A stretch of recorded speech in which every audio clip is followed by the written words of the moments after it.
اعوذ باللہ من الشیطان الرجیم بسم اللہ الرحمن الرحیم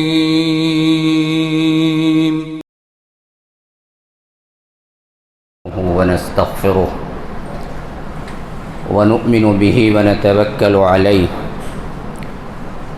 ونعوذ بالله من شرور أنفسنا ومن سيئات أعمالنا من يهده الله فلا مضل له ومن يضلل فلا هادي له وأشهد أن لا إله إلا الله وحده لا شريك له وأشهد أن محمدًا عبده ورسوله أما بعد فإن خير الحديث كتاب الله وخير الهدي هدي محمد صلى الله عليه وسلم وشر الأمور محدثاتها وكل محدثة بدعة وكل بدعة ضلالة وفي رواية وكل ضلالة في النار فأعوذ بالله السميع العليم من الشيطان الرجيم من همزه ونفثه ونفخه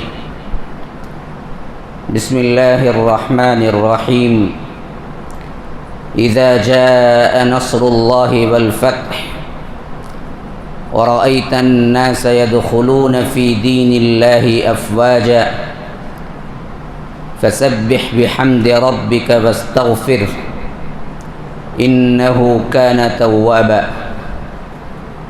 وقال تعالى وما محمد إلا رسول قد خلت من قبله الرسل أفإن مات أو قتل انقلبتم على أعقابكم ومن ينقلب على عقبيه فلن يضر الله شيئا وسيجزي الله الشاكرين وقال تعالى كل من عليها فان ويبقى وجه ربك ذو الجلال والإكرام وقال أيضا كل نفس ذائقة الموت وإنما توفون أجوركم يوم القيامة اللهم أرنا الحق حقا وارزقنا اتباعه وأرنا الباطل باطلا وارزقنا اجتنابه اللهم علمنا ما ينفعنا وانفعنا بما علمتنا وارزقنا علما رب اشرح لي صدري ويسر لي أمري واحلل عقدة من لساني يفقه قولي اس اللہ کے نام سے ابتدا جس کے ناموں کی کوئی انتہا ہی نہیں ولو ان ما فی الارض من شجرۃ اقلام والبحر یمدہ من بعدہ سبعۃ ابحر ما نفدت کلمات اللہ اس ذات اقدس پر کروڑوں درود و سلام ہوں جو تمام جہانوں کے لیے رحمت للعالمین بن کے آئے تھے اللہم صلی علی محمد وعلی آل محمد كما صليت على إبراهيم وعلى آل إبراهيم إنك حميد مجيد وبارك على محمد وعلى آل محمد كما باركت على إبراهيم وعلى آل إبراهيم إنك حميد مجيد اسٹیج پر موجود معزز علماء کرام، برادران اسلام، واجب الاحترام بزرگوں، دوستوں، عزیز ساتھیوں، لائق احترام ماؤں اور بہنوں، اللہ تبارک و تعالی نے اس دنیا کا جو نظام بنایا ہے اس نظام کے تحت جو بھی انسان اس دنیا میں آتا ہے اس کو ایک نہ ایک دن اس دنیا کو چھوڑ کے جانا پڑتا ہے، خواہ مدت طویل ہو یا قصیر ہو، عمر کم ہو یا زیادہ ہو، لیکن جانا تو طے ہے، اور اس طے شدہ امر سے کسی کے لیے کوئی مفر نہیں ہے۔ اسی لیے سب سے زیادہ ہمیں موت یاد دلائی گئی، موت کا تذکرہ قرآن میں کیا گیا، اور اللہ کے رسول صلی اللہ علیہ وسلم کے فرمان کے مطابق زیادہ سے زیادہ تم موت کو یاد کر لیا کرو۔ کیوں؟ فرمایا کہ اس سے تمہارے لذات کو وہ توڑ دے گی، تمہارے خواہشات کو، امیدوں کو وہ توڑ دے گی۔ لیکن جس شخصیت کے آخری ایام کو سننے کے لیے یہاں جمع ہوئے ہیں، یہ کوئی معمولی ہستی نہیں ہے، یہ سید العرب والعجم ہیں، یہ سید انسانیت ہیں، یہ جناب محمد الرسول اللہ صلی اللہ علیہ وسلم ہیں، سید الانس والجن ہیں، جن کو اللہ تبارک و تعالی نے تمام ان اصولوں کو جو اس دنیا میں آتے ہیں توڑ کر اختیار دیا کہ چاہو تو رہو، پوری زندگی رہو، پھر جنت آ جاؤ، اور چاہو اپنے رب کی ملاقات کو پسند کر لو۔ قربان جائیے، اللہ کے رسول صلی اللہ علیہ وسلم نے اس دنیا کو پسند نہ کیا اور کہا کہ اے رب میں تیری ملاقات چاہتا ہوں، اور اس دنیا سے رخصت ہو گئے۔ آج ہمیں سوچنا چاہیے کہ انہی کے امتی ہونے کا نعرہ تو ہم بڑے دعوے سے بلند کرتے ہیں، لیکن دنیا کی خواہش، دنیا کا رہنا، دنیا کی زندگی، دنیا کا امن، چین، سکون، آرام، آسائش، اس کے پیچھے کس طرح کتوں کی طرح بھاگ رہے ہیں۔ فَمَثَلُهُ كَمَثَلِ الْكَلْبِ إِن تَحْمِلْ عَلَيْهِ يَلْهَثْ أَوْ تَتْرُكْهُ يَلْهَثْ ذَلِكَ مَثَلُ الْقَوْمِ الَّذِينَ كَذَّبُوا بِآيَاتِنَا۔ ہماری حالت تو وہی ہے جو اس آیت میں رب العالمین نے فرمایا کہ بعض کی مثال ایسے ہو جاتی ہے جیسے کتے کی مثال ہے، کتنا بھی کھائے زبان لٹکائے رہے، بھوکا رہے تب بھی زبان لٹکائے رہے، حرص، طمع، خواہش، اور میں نے کبھی کسی بوڑھے کو کیا ہے یہ کہتے نہیں سنا کہ مولوی صاحب دعا کیجئے، زندگی تو گزر گئی، اب آخری ایام چل رہے ہیں کہ اللہ مجھے ایمان کی موت دے دے۔ کتنا بھی بوڑھا ہوگا، 80-90 سال کا بھی کیسے ہیں، بس مولوی صاحب تھوڑی شوگر آ گئی، دعا کرو اللہ صحت دیتے۔ کیا کرے گا جی؟ 70-80 کا دائرہ پار کر لیا ہے، ابھی کہاں ہے؟ ابھی تو کم از کم جانے کی تیاری کر لینا۔ لیکن کوئی یہ نہیں کہتا، زندگی تو گزر گئی ہے، ہمیں اب دراصل کیا ہے، آخرت کی فکر کرنی چاہیے، کیونکہ اس سے تو کسی کو مفر نہیں ہے۔ مشہور ترین وہ واقعہ حضرت موسیٰ علیہ السلام کا آپ ذہن میں رکھیے، جب اللہ تبارک و تعالی نے ملک الموت کو بھیجا تو کہا ملک الموت نے، اللہ تبارک و تعالی آپ کو بلا رہے ہیں، میں روح قبض کرنے کے لیے آیا۔ کہا کہ اللہ میرا دوست ہے اور مجھے مارنے کے لیے بھیجا ہے۔ غصے میں آیا، ایک چھانٹا مارا۔ حدیث میں آتا ہے کہ اس ملک الموت کو جو آنکھ تھی، وہ انسانی شکل میں آیا تھا نا، آنکھ نکل کے آ کے ہاتھ میں آ گئی۔ اب وہ ملک الموت اللہ کے پاس پہنچے اور کہا کہ اے اللہ، تو اپنے بندے کو بلانا چاہتا ہے لیکن تیرا بندہ آنا ہی نہیں چاہتا ہے۔ تو اللہ تبارک و تعالی نے فرمایا کہ جاؤ ان سے پوچھو کہ کتنا رہنا ہے، رہ لو۔ اور فرشتے نے آ کے کہا کہ آپ کسی گائے کے، کسی بکرے کے کھال پہ ہاتھ رکھیے، اور آپ کی مٹھی میں کتنے بال آتے ہیں، آپ کے ہاتھ میں کتنے بال آتے ہیں؟ اللہ کہتا ہے کہ اتنے بال کے عوض، ایک ایک بال کے عوض 1-1 سال اللہ بڑھا دیتا ہے۔ تو حضرت موسیٰ نے کہا کہ اچھی بات ہے، لیکن پھر جتنے بال ہاتھ میں آئیں گے ان تمام بال کے حساب سے مجھے 1-1 سال مزید دے دیا جائے گا، لیکن پھر تو موت ہے۔ کہا کہ تب موت ہے تو اب صحیح، جانا تو ہے۔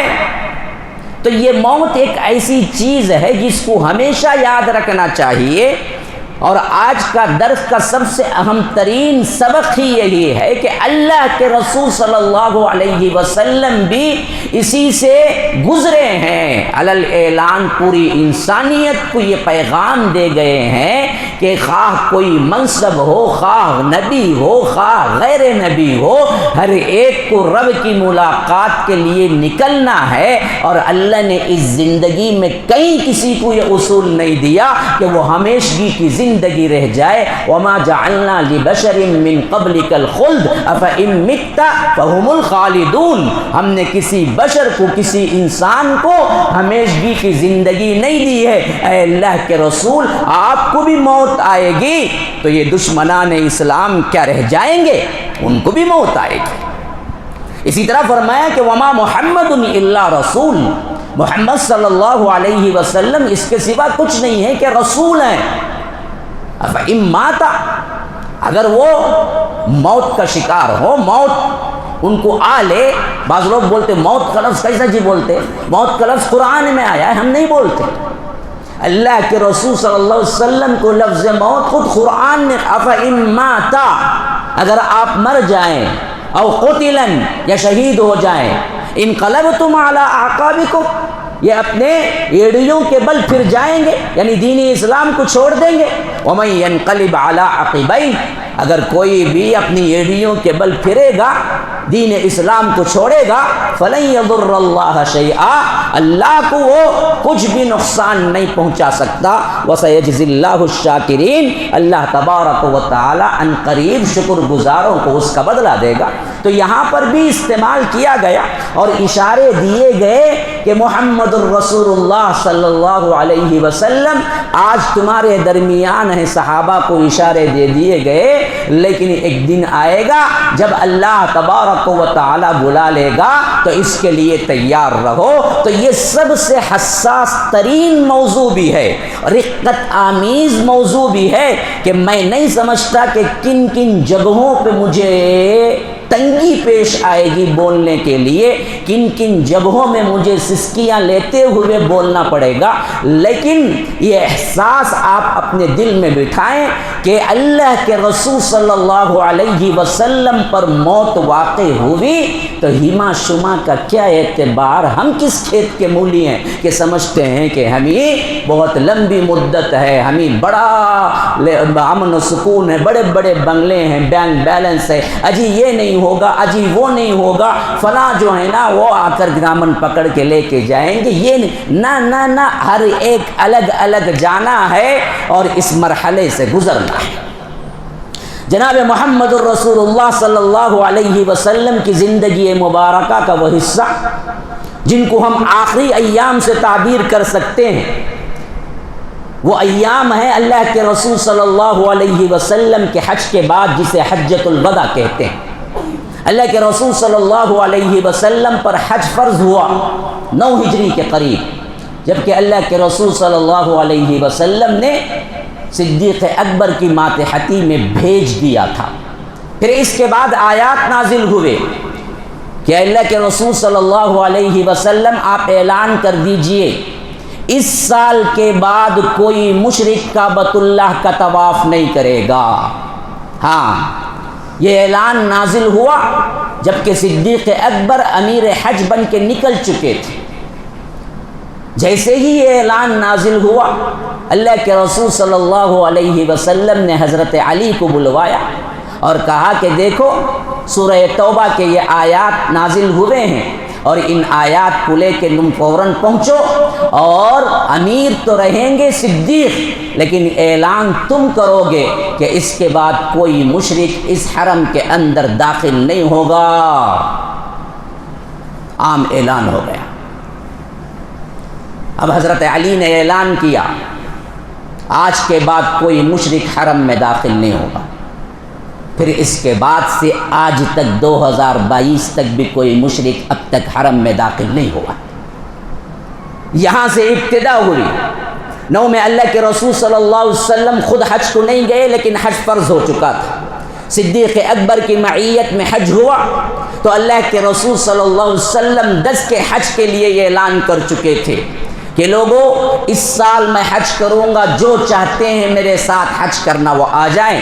یہاں تک کہ اللہ کے رسول صلی اللہ علیہ وسلم ذی الحج سے پہلے ذوالقعدہ کے آخری ایام میں صحیح ترین روایت کے مطابق اللہ کے رسول صلی اللہ علیہ وسلم نے مدینے کے ان میقات سے، جو مدینے کا میقات پڑتا ہے، وہاں سے احرام باندھا اور اپنے ساتھ صحابہ کو لے کر حج کے لیے پہنچے۔ یہی وہ حجۃ الوداع ہے جو تاریخ کا سب سے بڑا خطبہ حجۃ الوداع کے خطبے کے نام سے مشہور ہے، اور وہ تھا ہجری اعتبار سے 10 ہجری اور ذوالحج کے 9، 10 اور 11 کے ایام، جن میں اللہ کے رسول صلی اللہ علیہ وسلم نے وہاں گزارا اور وہ خطبہ دیا، جو خطبہ سب سے زیادہ مشہور ہے۔ انہی ایام میں اللہ کے رسول صلی اللہ علیہ وسلم نے اپنا موت کا اشارہ دیتے ہوئے فرمایا کہ لوگوں سنو، جو سیکھنا چاہتا ہے مناسک حج مجھ سے سیکھ لے، پتہ نہیں میں اگلے سال تم سے ملاقات کر سکوں گا یا نہیں۔ گویا کہ اللہ کے رسول اشارہ دے رہے تھے کہ میرا وقت بہت قریب ہے، اگلے سال تک میں تمہارے درمیان رہوں گا یا نہیں۔ اسی واسطے ابھی حج کے مناسک تم پوچھنا چاہتے ہو، سیکھنا چاہتے ہو تو میرے ساتھ آؤ اور مجھ سے پوچھ لیا کرو۔ یہاں تک کہ اللہ کے رسول صلی اللہ علیہ وسلم حج کے ایام کے بعد ذی الحج کے آخری وقت میں، آخری مہینے کے آخری ایام میں مدینہ واپس آتے ہیں۔ اب ذرا آپ دیکھ لیجئے، ذوالحج 10 کا ہے، کیونکہ آخری مہینہ ہم کو عربی کیلنڈر بھی پتہ بھی نہیں ہے، اور پہلا مہینہ کون سا ہے وہ بھی پتہ نہیں ہے، آخری مہینہ کون سا ہے وہ بھی پتہ نہیں۔ ہمیں دراصل کیا ہے، انگلش کے بڑے مہینے یاد ہیں کہ جنوری، فروری، مارچ، اپریل میں کوئی بھی بچہ بھی کہہ دے گا کہ کیا ہے، عیسوی سال کا پہلا مہینہ جنوری ہے اور آخری مہینہ دسمبر ہے، لیکن عربی اعتبار سے پہلا مہینہ، آخری مہینہ، رمضان کا مہینہ کتواں مہینہ ہے کون کہہ سکتا ہے؟ کتنوں کو یاد ہے پہلا مہینہ ہمارا کون سا ہے؟ اور ان بدبختوں نے کیا کیا، اللہ رحم کرے کہ پہلا مہینہ ہی ہمارا شوق کا بنا دیا، غم کا بنا دیا۔ محرم میں یاد ہی نہیں رہتا کسی کو محرم ہے، بس اتنا یاد رہتا کہ شادی نہیں کرنا، میٹھا نہیں کھانا، پلو نہیں کھانا، شادی نہیں کرنا، ملنا نہیں، خوشی منانا نہیں، بس اتنا ہی یاد رہتا۔ کالے کپڑے پہننا، یہاں وہاں پھرنا، نوحہ کرنا، ماتم کرنا، سینہ چیر لینا، خون لگا لینا، روتے روتے پورا مہینہ گزار دیتے۔ کسی قوم کا پہلا مہینہ، پہلی تاریخ اس طرح نہیں استقبال کرتی جس طرح یہ قوم کرتی ہے، حالانکہ ہمیں استقبال کے لیے کسی خوشی منانے کا حکم بھی نہیں ملا ہے، لیکن یہ ہماری بدبختی ہے کہ ہم نے کیا کیا کہ محرم کو غم بنا دیا۔ یہ ہمارا پہلا مہینہ ہے اور آخری مہینہ ذی الحج ہے، ذی الحج۔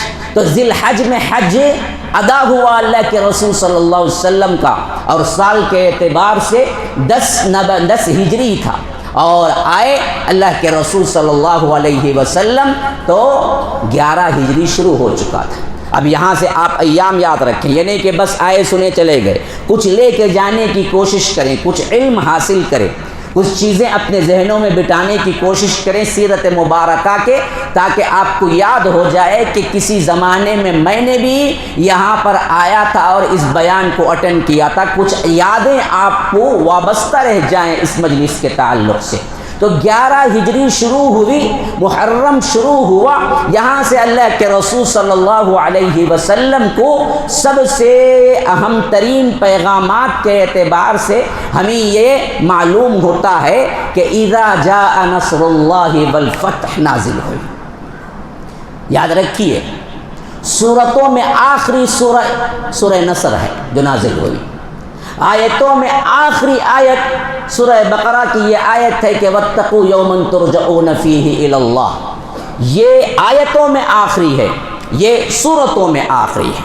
جب یہ آیت نازل ہوئی، یہ سورہ نازل ہوئی، تو اللہ کے رسول صلی اللہ علیہ وسلم انتہائی طور پر استغفار میں اللہ کی حمد میں لگ گئے، یہاں تک کہ ایک مرتبہ حضرت عمر ابن الخطاب کے زمانے میں بہت سے لوگ شورا کے جمع تھے اور بڑے بڑے صحابہ جمع تھے، مہاجرین اور انصار بھی جمع تھے۔ ایسے وقت میں حضرت عمر ابن الخطاب نے اذا جاء نصر اللہ والفتح پڑھا اور کہا کہ اس سے مراد کیا ہے؟ بعض صحابہ نے کہا کہ اس سے مراد اللہ تبارک و تعالیٰ کہتا ہے کہ اسلام کا غلبہ ہو گیا تو تحدیث نعمت کے طور پر اللہ تبارک و تعالیٰ کی حمد کیجئے، استغفار کیجئے، اللہ تبارک و تعالیٰ کی مجد اور حمد بیان کیجئے، یہ اشارہ ہے۔ بعضوں نے کہا کہ اللہ کے رسول صلی اللہ علیہ وسلم کو فتح کی خوشخبری دی گئی ہے، لیکن حضرت ابن عباس تھے جو خاموش بیٹھے ہوئے تھے، تو اس وقت حضرت عمر ابن الخطاب امیر المومنین نے کہا کہ ابن عباس آپ کیوں زبان نہیں کھولتے ہیں، آپ کیوں بولتے نہیں ہیں، آپ کی کیا رائے ہے؟ کہا کہ اصل میں اس میں موت کا اشارہ ہے اللہ کے رسول صلی اللہ علیہ وسلم کا۔ تو حضرت عمر ابن الخطاب نے کہا کہ بے شک میں بھی یہی رائے رکھتا ہوں کہ جب یہ صورت نازل ہوئی تو گویا کہ یہ دراصل اللہ کے رسول صلی اللہ علیہ وسلم کی موت کی طرف اشارہ تھا کہ اے اللہ کے رسول، اللہ کی مدد آ پہنچی تو فتح حاصل ہو گئی۔ اذا جاء نصر اللہ والفتح ورأیت الناس يدخلون،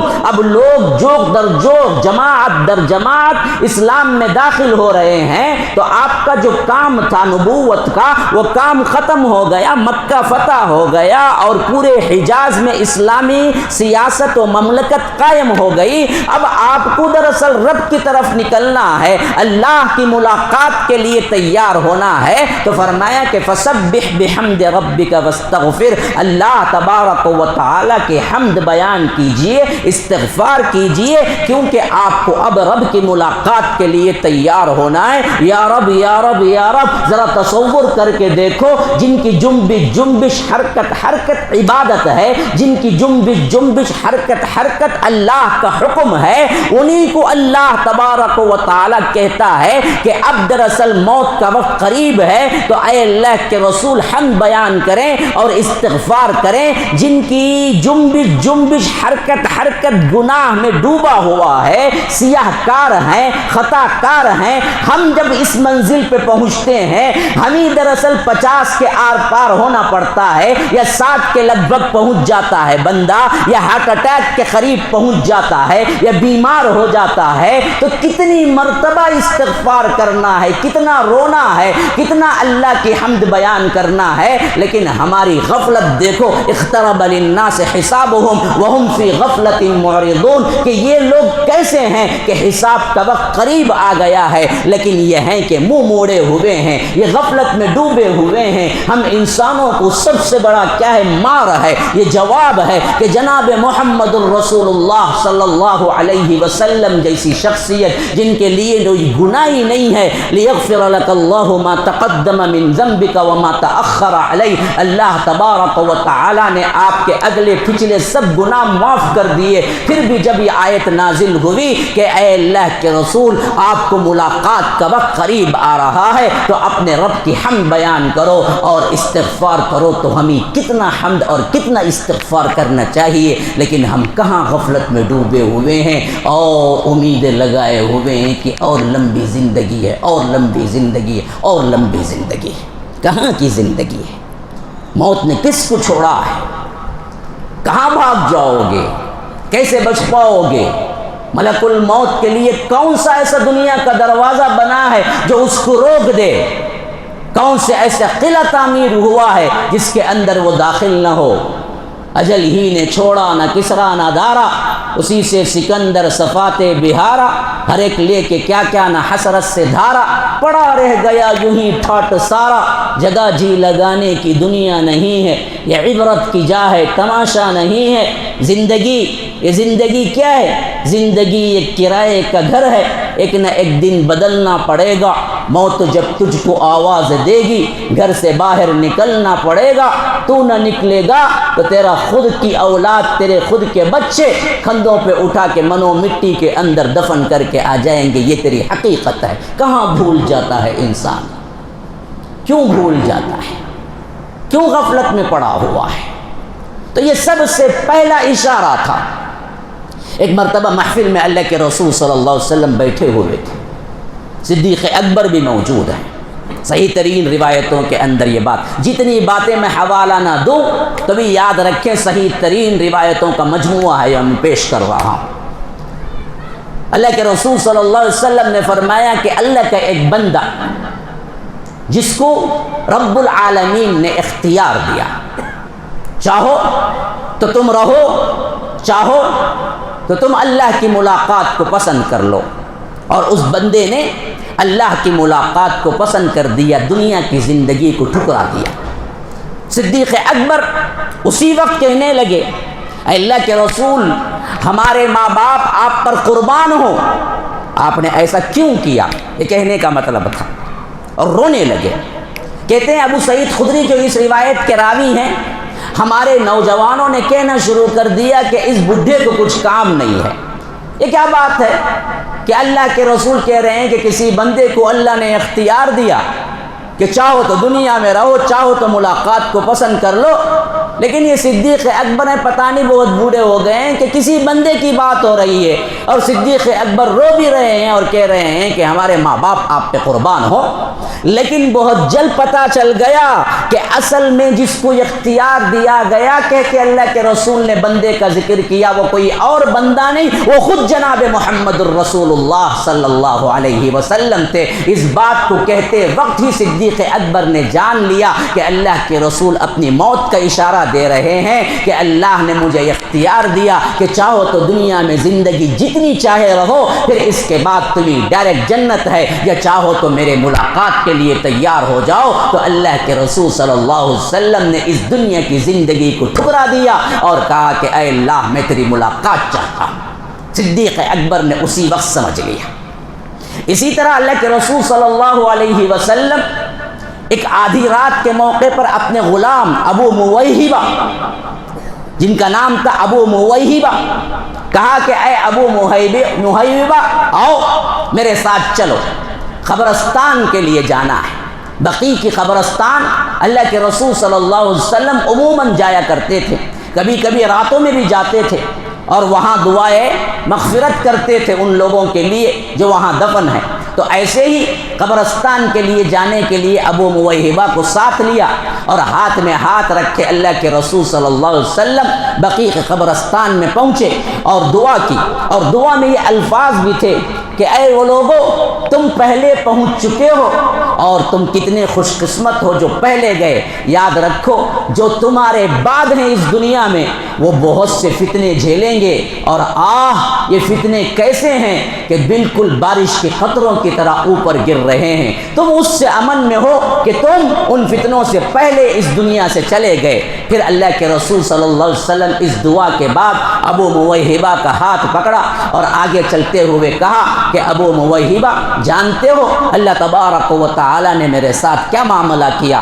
تو کہتے ہیں ابو مویہبہ قربان جائیے اے اللہ کے رسول صلی اللہ علیہ وسلم، بتائیے کیا معاملہ ہوا؟ کہا کہ اللہ نے مجھے اختیار دیا کہ تم دنیا کی تمام آسائش، تمام دنیا کی دولت، تمام نعمتیں تم حاصل کرو اور پوری زندگی دنیا میں رہو، پھر سیدھے جنت کو آ جاؤ، چاہو تو تم ابھی اسی وقت میری ملاقات کو پسند کر لو۔ تو ابو مویہبہ نے کہا اے اللہ کے رسول صلی اللہ علیہ وسلم، آپ پوری دنیا کی زینت، پوری دنیا کی دولت اور پوری دنیا کی زندگی کو پسند کر لیجئے اور سیدھے جنت کو چلے جائیے۔ تو کہا کہ نہیں ابو مویہبہ، مجھے دنیا سے کیا کام ہے، مجھے دنیا سے کیا لینا دینا ہے، میں تو اللہ تبارک و تعالی کی ملاقات کو پسند کیا ہوں، اور میں نے یہی چیز ظاہر کی کہ اللہ تبارک و تعالی مجھے اپنی ملاقات کے لیے بلا لے۔ تو ابو مویہبہ رو پڑے، اللہ کے رسول آپ ہمیں چھوڑ دیں گے؟ فراق محمد صلی اللہ علیہ وسلم یہ برداشت سے باہر تھا اصحاب رسول اللہ صلی اللہ علیہ وسلم کو۔ یہ محبتیں جو ہم نعرے لگاتے ہیں، خالی کھوکھلی محبتیں، عاشقان محمدی، محبان اہل بیت، یاد رکھو یہ سب دکھاوے نہیں تھے۔ اصحاب رسول اللہ صلی اللہ علیہ وسلم اللہ کے رسول سے سچے محبت کرنے والے تھے، ایسی محبت کرنے والے جس کی مثال تاریخ انسانی میں نہ پہلے کہیں مل سکتی ہے، نہ قیامت تک کبھی آپ کے سامنے کسی اور طریقے سے مل سکتی ہے۔ یہ صرف واحد جناب محمد الرسول اللہ صلی اللہ علیہ وسلم تھے جن کو اتنا چاہنے والے صحابہ ملے کہ ایک صحابی کا واقعہ ہے، ایک مرتبہ مجلس میں تفسیر ابن کثیر کی روایت ہے، فرمایا کہ آ کے بیٹھے ہوئے تھے، زار زار رو رہے تھے، زار زار رو رہے تھے۔ اللہ کے رسول صلی اللہ علیہ وسلم نے پوچھا کیا ہوا ہے تمہیں کیا ہوا ہے؟ کہا کہ اللہ کے رسول میں گھر جاتا ہوں میں گھر جاتا ہوں دل تڑپ جاتا ہے آپ کی فراق کا، آپ کی محبت میں، آپ کو دیکھنے میں، آپ کی صحبت کا تصور آتا ہے تو میں تڑپ جاتا ہوں اور بھاگ آتا ہوں اور آپ کو دیکھتا ہوں، آپ کی صحبت میں رہتا ہوں تو پھر دل چین میں آ جاتا ہے، دل سکون میں آ جاتا ہے، دل کے اندر بہار سی آنے لگتی ہے۔ لیکن میں سوچنا شروع کیا اگر میں مر جاؤں پھر اس کے بعد اگر داخلہ جنت میں مل بھی جائے تو آپ کہاں میں کہاں، جنت میں اعلیٰ ترین مقام میں آپ ہوں گے اور میں ہوں گا بھی تو ادنا ترین مقام میں ہوں گا اور دل میں بے چینی پیدا ہوگی، تو اس وقت جنت کی نعمتوں سے زیادہ آپ کا دیدار مجھے محبوب ہوگا تو میں کیسے دیکھ پاؤں گا۔ یا رب، یہ محمد الرسول اللہ ہیں جن کو دنیا نے چاہا، اس سے بڑا کوئی گفٹ نہیں ہے جو اللہ نے ہمیں دیا ہے۔ لقد من اللہ علی المؤمنین اذ بعث فیہم رسولا، اللہ نے احسان کیا ہے تم پر۔ اللہ نے کسی چیز کو احسان نہیں کہا یہاں پر، یہاں صرف جناب محمد الرسول اللہ صلی اللہ علیہ وسلم کے گفٹ کو احسان کہا۔ اللہ نے تم پر احسان کیا ہے جناب محمد الرسول اللہ صلی اللہ علیہ وسلم کو دے کر۔ ہاں، یہ سب سے بڑا احسان ہے کہ وہ صحابی زار زار رو رہے تھے کہ جنت میں آپ کا دیدار نہیں ملے گا تو میری کیا بے چینی ہوگی۔ اللہ کے رسول ان کی محبت کو دیکھ کے دنگ رہ گئے، جواب نہیں دے پایا۔ اللہ نے ان کی محبت کا جواب دیا، قرآن میں آیت نازل ہوئی سورہ نساء کی، وَمَن يُطِعِ اللَّهَ وَالرَّسُولَ فَأُولَٰئِكَ مَعَ الَّذِينَ أَنْعَمَ اللَّهُ عَلَيْهِم مِّنَ النَّبِيِّينَ وَالصِّدِّيقِينَ وَالشُّهَدَاءِ وَالصَّالِحِينَ وَحَسُنَ أُولَٰئِكَ رَفِيقًا ذَلِكَ الْفَضْلُ مِنَ اللَّهِ۔ دیکھو، جو کوئی دنیا میں اللہ کی اطاعت اور رسول کی اطاعت کرتا ہے، رسول کی پیروی کرتا ہے، تو کل قیامت کے دن اللہ ان لوگوں کو نبیین کے ساتھ، صدیقین کے ساتھ، شہداء کے ساتھ، صالحین کے ساتھ رکھے گا۔ وَحَسُنَ أُولَٰئِكَ رَفِيقًا، اور یہ کیا ہی بہتر دوست ہیں۔ تو وہ صحابی خوشی سے اچھل پڑے کہ اللہ کی قسم یہ چیز ہمیں سب سے زیادہ خوشی دینے والی ہے کہ کل قیامت کے دن ہمیں جنت ملے گی۔ تو اللہ کہتا ہے اگر رسول کی پیروی کو مضبوطی سے پکڑ لو تو اس پیروی کے ضمن میں کل جنت میں بھی اللہ تبارک و تعالی رفیق بنائے گا جناب محمد الرسول اللہ صلی اللہ علیہ وسلم کو۔ اسی واسطے حضرت ابن عباس کہا کرتے تھے، اللہ کی قسم میں یہ دعویٰ نہیں کرتا کہ ابو بکر کا سا عمل کرتا ہوں، نہ یہ دعویٰ کرتا ہوں کہ عمر کا سا عمل کرتا ہوں، نہ میرا یہ دعویٰ ہے کہ ہمارے اعمال اللہ کے رسول صلی اللہ علیہ وسلم اور بڑے لوگوں کی طرح ہیں، لیکن ہمیں محبت ہے، ہمیں محبت ہے۔ اور اللہ کے رسول نے فرمایا المرء مع من احب، آدمی کا حشر قیامت کے دن اسی کے ساتھ ہوگا جس سے وہ محبت رکھتا ہے۔ تو ہمیں محبت ہے اللہ کے رسول ابو بکر عمر سے، عمل تو نہیں ہے، عمل بہت کم ہے ہمارے، لیکن ہمارے دل محبت سے معمور ہے۔ تو اس محبت کی وجہ سے شاید کل اللہ تبارک و تعالی جنت میں ہمیں اکٹھا کر دے۔ محبتیں کس کے ساتھ ہیں جانو؟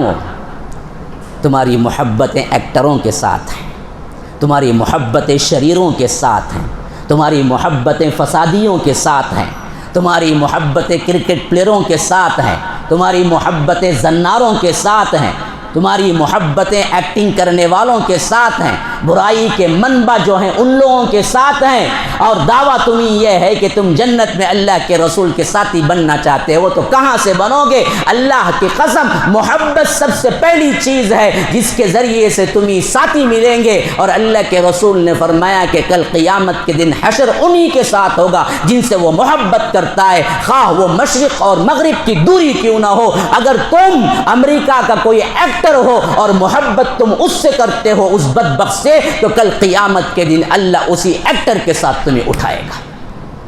محبتیں جانو کن سے ہیں تمہاری؟ غلاظتوں کے، برائیوں کے جو مجموعے ہیں ان لوگوں کے ساتھ محبتوں کے دعوے آج ہماری خواتین دھڑلے سے کہتے ہیں فلاں ایکٹر میرا نمونہ ہے، فلاں چیز کیا ہے فیشن مجھے اس کا بڑا پسند ہے۔ آج ہمارے نوجوان بالوں کی کٹنگ دیکھو، بنین دیکھو، شرٹ دیکھو، پینٹ دیکھو، ان کے کیا ہیں لباس دیکھو۔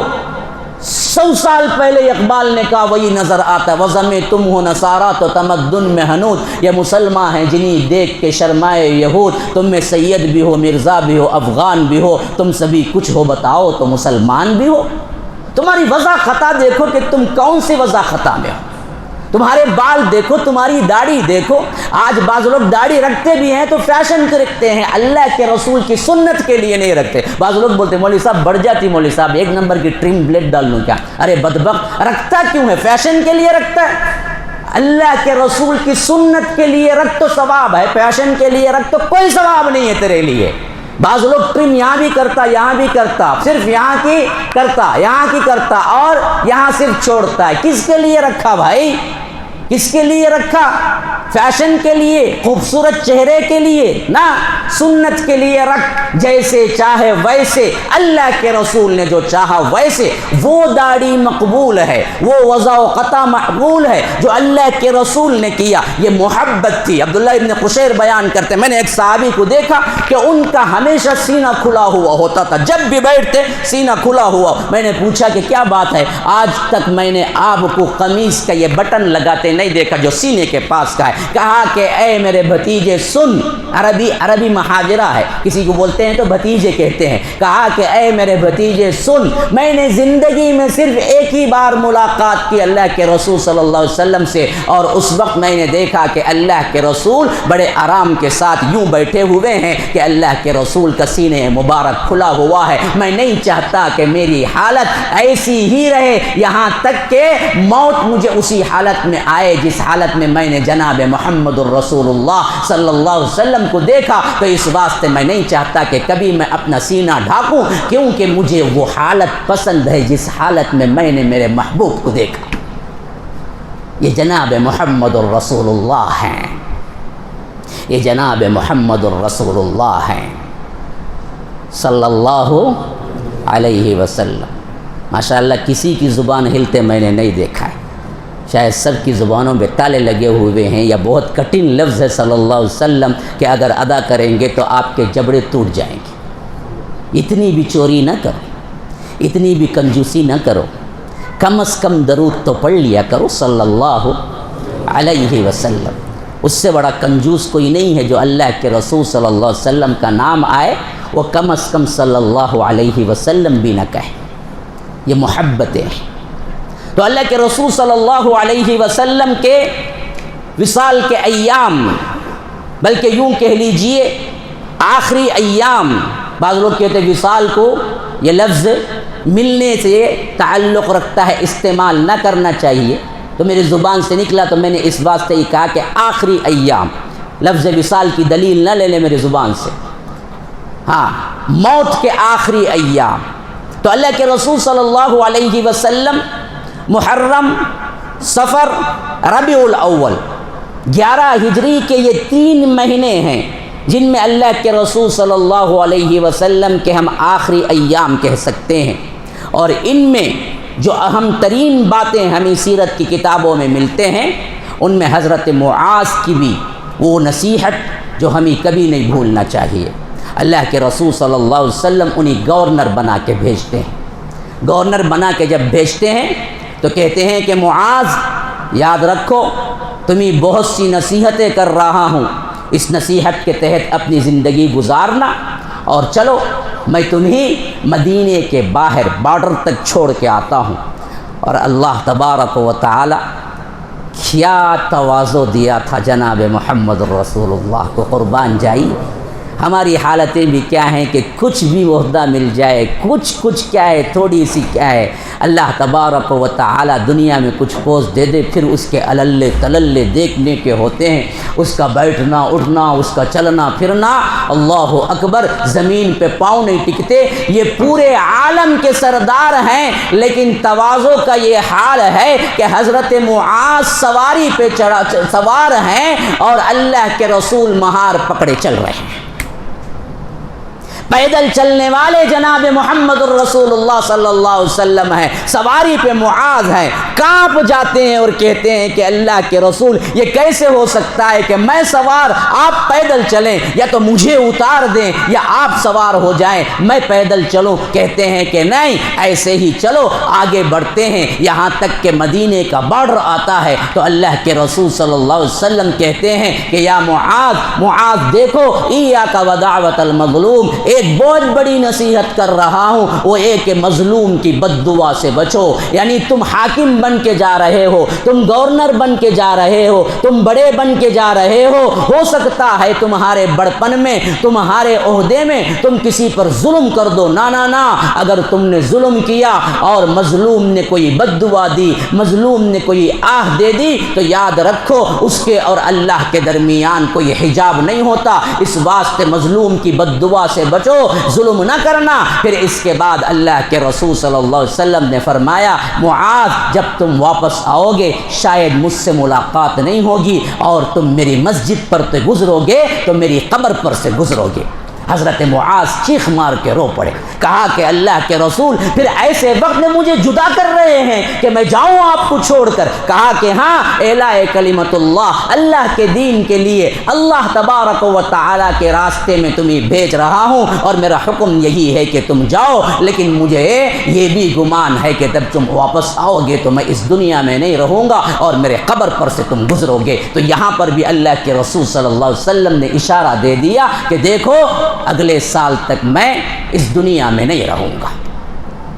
اللہ کے رسول صلی اللہ علیہ وسلم خاص طور پر سفر کے آخری ایام ہیں، ایک صحابی ان کے جنازے میں شرکت ہے، اللہ کے رسول صلی اللہ علیہ وسلم شامل ہیں، تدفین ہو جاتی ہے، صحابہ واپس آتے ہیں، یہاں تک کہ اللہ کے رسول صلی اللہ علیہ وسلم حجرہ مبارکہ میں داخل ہوتے ہیں۔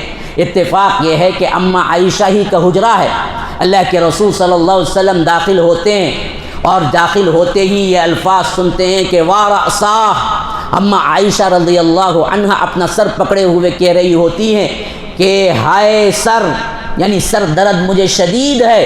تو اللہ کے رسول صلی اللہ علیہ وسلم کہتے ہیں اماں عائشہ سے کہ عائشہ وارأسا تمہارے لیے نہیں ہے بلکہ وارأسا میرے لیے ہے، اصل میں سر درد مجھے بھی شدید ترین ہو رہا ہے۔ پھر اس کے بعد دلاسا دیتے ہوئے اللہ کے رسول صلی اللہ علیہ وسلم کہتے ہیں عائشہ تم کوئی فکر نہ کرو، اگر تم میرے ہی زندگی میں مر جاؤ گی تو یاد رکھو میں ہی تمہیں غسل دوں گا، میں ہی تمہیں کفناؤں گا، میں ہی تمہیں دفناؤں گا، یہ سعادتیں تمہاری حصے میں آئیں گی، تمہیں فکر کی کوئی ضرورت نہیں۔ تو حضرت عائشہ بھی بہت پیار کرنے والی ہوتی ہیں، میاں بیوی کے جو جھگڑے ہوتے ہیں نا جی، بڑے ہی بہترین عمیق ترین وہ اماں ہیں، وہ ہماری اماں ہیں، اور اس کے ساتھ ساتھ ہی میاں بیوی کا سلوک کیسے ہونا چاہیے، کس حد تک اختیار ہوتا ہے، رسول ہونے کے باوجود بھی کتنا لاڑ پیار تھا جو اللہ کے رسول برداشت کرتے تھے، یہ اس واقعے سے معلوم ہوتا ہے، صحیح ترین روایت ہے۔ تو اماں عائشہ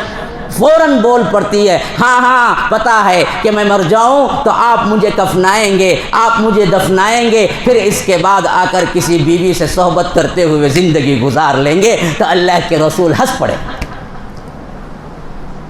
جس طرح اللہ کے رسول صلی اللہ علیہ وسلم اماں عائشہ رضی اللہ عنہا کا تعلق ہے دیکھو۔ پھر اس کے بعد اللہ کے رسول صلی اللہ علیہ وسلم نے جیسے کہا کہ عائشہ سر درد تمہیں نہیں ہے اصل میں مجھے ہے، واقعیتاً وہ لفظ ثابت ہو کے رہ گیا، اماں عائشہ کا سر درد تو چلا گیا لیکن اللہ کے رسول صلی اللہ علیہ وسلم کا سر درد بڑھتا گیا۔ یہ سب سے پہلی بیماری کی ابتدا تھی جو اللہ کے رسول صلی اللہ علیہ وسلم کے وفات کا سبب بنی، اور یہ واقعہ پیش آیا سفر کے آخری ایام میں۔ اسی واسطے بہت سے محدثین اور مفسرین کہتے ہیں کہ اللہ کے رسول صلی اللہ علیہ وسلم کے علالت کے ایام یعنی بیماری کے ایام 13 روز تھے، جس میں سفر کا 1 دن اور ربیع الاول کے 12 دن ہیں۔ بعض لوگ کہتے ہیں اللہ کے رسول صلی اللہ علیہ وسلم کے بیماری کے ایام 10 دن تھے، جس سے مراد یہ ہوتا ہے کہ ربیع الاول 2 کو اللہ کے رسول صلی اللہ علیہ وسلم بیمار پڑے اور 12 کو وفات پائی۔ بہرکیف اس میں اختلاف ہے، لیکن ابتدا مرض کی اسی میں شروع ہوئی اللہ کے رسول صلی اللہ علیہ وسلم کی، کہ سب سے پہلے شدید ترین درد آیا، سر درد، پھر اللہ کے رسول صلی اللہ علیہ وسلم کو بخار آیا۔ بخاری کی روایت کے مطابق جب بخار نے شدت اختیار کی تو صحابہ اللہ کے رسول صلی اللہ علیہ وسلم کی زیارت کے لیے آئے، دیکھا تو کہتے ہیں کہ ہم نے دور بیٹھا، لیکن اللہ کے رسول صلی اللہ علیہ وسلم کی بخار کی شدت اس حد تک تھی کہ ہم دور بیٹھے ہوئے بھی اس کی تپش کو محسوس کر رہے تھے۔ تو اسی وقت صحابہ میں سے ایک صحابی بول اٹھے، اللہ کے رسول صلی اللہ علیہ وسلم کو بخار اس شدت کا اس واسطے ہے کہ نبیوں کو بخار 2 آدمیوں کے برابر ہوتا ہے۔ تو اللہ کے رسول صلی اللہ علیہ وسلم نے فرمایا کہ ہاں، جو بخار تم سہتے ہو اس کا بالکل دگنی تپش ہمارے لیے ہوتی ہے، اور ہماری تپش اس واسطے ہوتی ہے کہ اللہ تبارک و تعالی ہمیں جو تکالیف دیتا ہے وہ اس واسطے کہ ہمارے درجات کو بلند کرنے کے لیے، اور سب سے عظیم ترین تکالیف سب سے زیادہ اللہ کے مقرب ترین بندوں کو آتی ہے۔ تو اللہ کا مقرب ترین بندہ میں ہوں تو تکلیفیں بھی مجھے آئیں گی۔ یاد رکھو، دنیا میں دینداری کے بنیاد پر تمہیں تکلیفیں آ رہی ہیں، فکر نہ کرو، یہ اللہ کے مقرب ہونے کی نشانی ہے۔ یاد رکھو یہ بات، اصولاً دنیا میں دینداری کی وجہ سے مصیبتیں آ رہی ہیں تو یہ اللہ کے مقرب ترین بندوں کی نشانی ہے، اور دنیا میں نافرمانی کے باوجود کشادگیاں خوشیاں آ رہی ہیں تو یہ اللہ تبارک و تعالیٰ کے غصے کی نشانی ہے۔ بعض لوگ بڑے خوش ہو جاتے ہیں، ارے میں رات دن زنا کر رہا ہوں، رات دن شراب پی رہا ہوں، رات دن لڑکیوں کے ساتھ رہ رہا ہوں، رات دن میں کیا ہے غلیظ فلمیں دیکھ رہا ہوں، ننگے فلمیں لیکن پھر بھی بزنس میں ہو تجارت میں ہو ترقی ہو رہی ہے، پھر تو اللہ شاید مجھے پسند کرتا نہیں۔ اللہ کا غصہ پھٹکار ہے تمہارے اوپر کہ اس واسطے اللہ نے تمہیں کیا کیا ہے، دنیا دے دی کہ تم مست ہو جاؤ، کبھی پلٹ کے میرے پاس آ کے توبہ ہی نہ کرو۔ وہی اللہ والوں کا جو معاملہ ہوتا ہے اس کے بالکل برعکس ہوتا ہے، وہ کبھی غلطی نہیں کرتے، کبھی کبھی بھول چوک سے غلطی ہوتی ہے، فوراً بیمار پڑتا ہے، فوراً کچھ مصیبت آتی ہے، ایکسیڈنٹ ہو جاتا ہے۔ اللہ چاہتا ہے کہ کبھی غلطی نہ کرو، میرے قریب ہوتے رہو، میرے قریب ہوتے رہو۔ اس واسطے اللہ اپنے بندوں کو، مخصوص بندوں کو تکلیف دیتا ہے تاکہ وہ کبھی بھی برائی پہ نڈر نہ ہو جائیں، اور جو اللہ کے اپنے نہیں ہوتے انہیں اٹھا کے پھینک دیتا ہے، جیسے چاہے اپنے آپ کو تم مصروف کر لو۔ اسی لیے اللہ کے رسول صلی اللہ علیہ وسلم نے فرمایا کہ مجھے بخار کی شدت بھی تم سے دگنی ہوتی ہے اور تکالیف بھی مجھے زیادہ ملی ہے۔ اب آئیے آخری ایام، وہ 5 ایام جو خصوصیت سے مفسرین اور محدثین نے ذکر کیا ہے، اس کی طرف لے چلتا ہوں۔ اللہ کے رسول صلی اللہ علیہ وسلم بخار کی شدت میں اضافہ ہوتا گیا، یہاں تک کہ اللہ کے رسول صلی اللہ علیہ وسلم نے ایک مرتبہ کہا، مجھے اٹھنے میں بھی تکلیف ہو رہی ہے، تم ایسے کرو کہ میرے لیے پانی تیار کرو۔ بعض روایتوں میں ہے کہ اللہ کے رسول صلی اللہ علیہ وسلم نے 7 کنوؤں کا نام لیا، کہا کہ ان 7 کنوؤں کا پانی اکٹھا کر کے میرے پاس لاؤ۔ مدینے کے 7 بڑے بڑے کنویں تھے، وہاں کے پانی کو اللہ کے رسول صلی اللہ علیہ وسلم نے فرمایا کہ ان تمام پانیوں کو جمع کرو، اکٹھا کر کے میرے پاس لاؤ۔ پھر اللہ کے رسول صلی اللہ علیہ وسلم کو ایک ٹب میں بٹھایا گیا، بڑا ٹب تھا جس میں اللہ کے رسول صلی اللہ علیہ وسلم کو بٹھایا گیا۔ پھر فرمایا اللہ کے رسول نے کہ مجھے اوپر سے پانی ڈالو تاکہ یہ بخار کی حدت جو ہے تو چپش ہے وہ مجھے کم ہو جائے۔ یہ ایک علاج تھا خاص طور پر عرب کے بخاروں کا، یہاں کے بخاروں کا نہیں ہے۔ یہاں بخار ٹھنڈک کی وجہ سے بھی آتی ہے، تو کوئی کیا ہے اس سے غلط فیصلہ نہ لے لے، یا یہ نہ سمجھ جائے کہ بخار میں نہانا بہت اچھی چیز ہے، کیونکہ بعد میں آپ سنیں گے جاوید صاحب بولے ہیں بخار میں نہائے اللہ کے رسول، ہم بھی نہائیں گے، نہاتے نہاتے اوپر بھی پہنچ جائیں گے بعد میں، پریشانی نہیں۔ یہ الگ طریقے کا بخار تھا، عرب میں ہوتا ہے جو گرمی کی حدت سے بخار ہوتی۔ تو اللہ کے رسول صلی اللہ علیہ وسلم نے اس کے علاج کے طور پر فرمایا کہ 7 ٹھنڈے پانی کے کنویں جو ہیں وہاں سے اکٹھا کرو، پھر ان کو ملاؤ، پھر اس کو میرے اوپر بہاؤ۔ تو جب اللہ کے رسول صلی اللہ علیہ وسلم پر بہایا گیا تو واقعتاً حدت کم ہو گئی، اور اللہ کے رسول صلی اللہ علیہ وسلم کو اٹھ کر چلنے کا ہمت اور طاقت آئی، اور اس وقت بھی سہارا لے کے اللہ کے رسول صلی اللہ علیہ وسلم مسجد نبوی میں آئے اور وہ نماز تھی نماز ظہر جو اللہ کے رسول صلی اللہ علیہ وسلم نے پڑھائی. کہا کہ میرے لیے ممبر تیار کرو. نماز ختم ہوئی. اللہ کے رسول صلی اللہ علیہ وسلم نے خطاب کے لیے آواز بلند کی. یہ بہت اہم ترین خطاب تھا, رولا دینے والا خطاب تھا. اللہ کے رسول صلی اللہ علیہ وسلم نے فرمایا, لوگوں دیکھو, آج مجھ سے بدلہ لینا ہے تو لے لو, میں اپنے آپ کو تمہارے بدلے کے لیے پیش کرتا ہوں. کل حشر کے میدان میں میرے اوپر کوئی دعویٰ نہ دائر کر دینا, وہاں میں کچھ نہیں کر سکتا. آج اگر تمہارے اوپر میں نے کوئی زیادتی کی ہے, کسی کو مارا ہے, کسی کو کوڑا برسا دیا ہے, کسی کے اوپر کچھ میں نے ظلم کر دیا ہے, تو میری پیٹھ حاضر ہے, تم بھی بدلہ لے لو. صحابہ رو پڑے. کہا کہ اللہ کے رسول, یہ کیسی باتیں ہیں, ہم بدلے کے کہاں متمنی ہیں.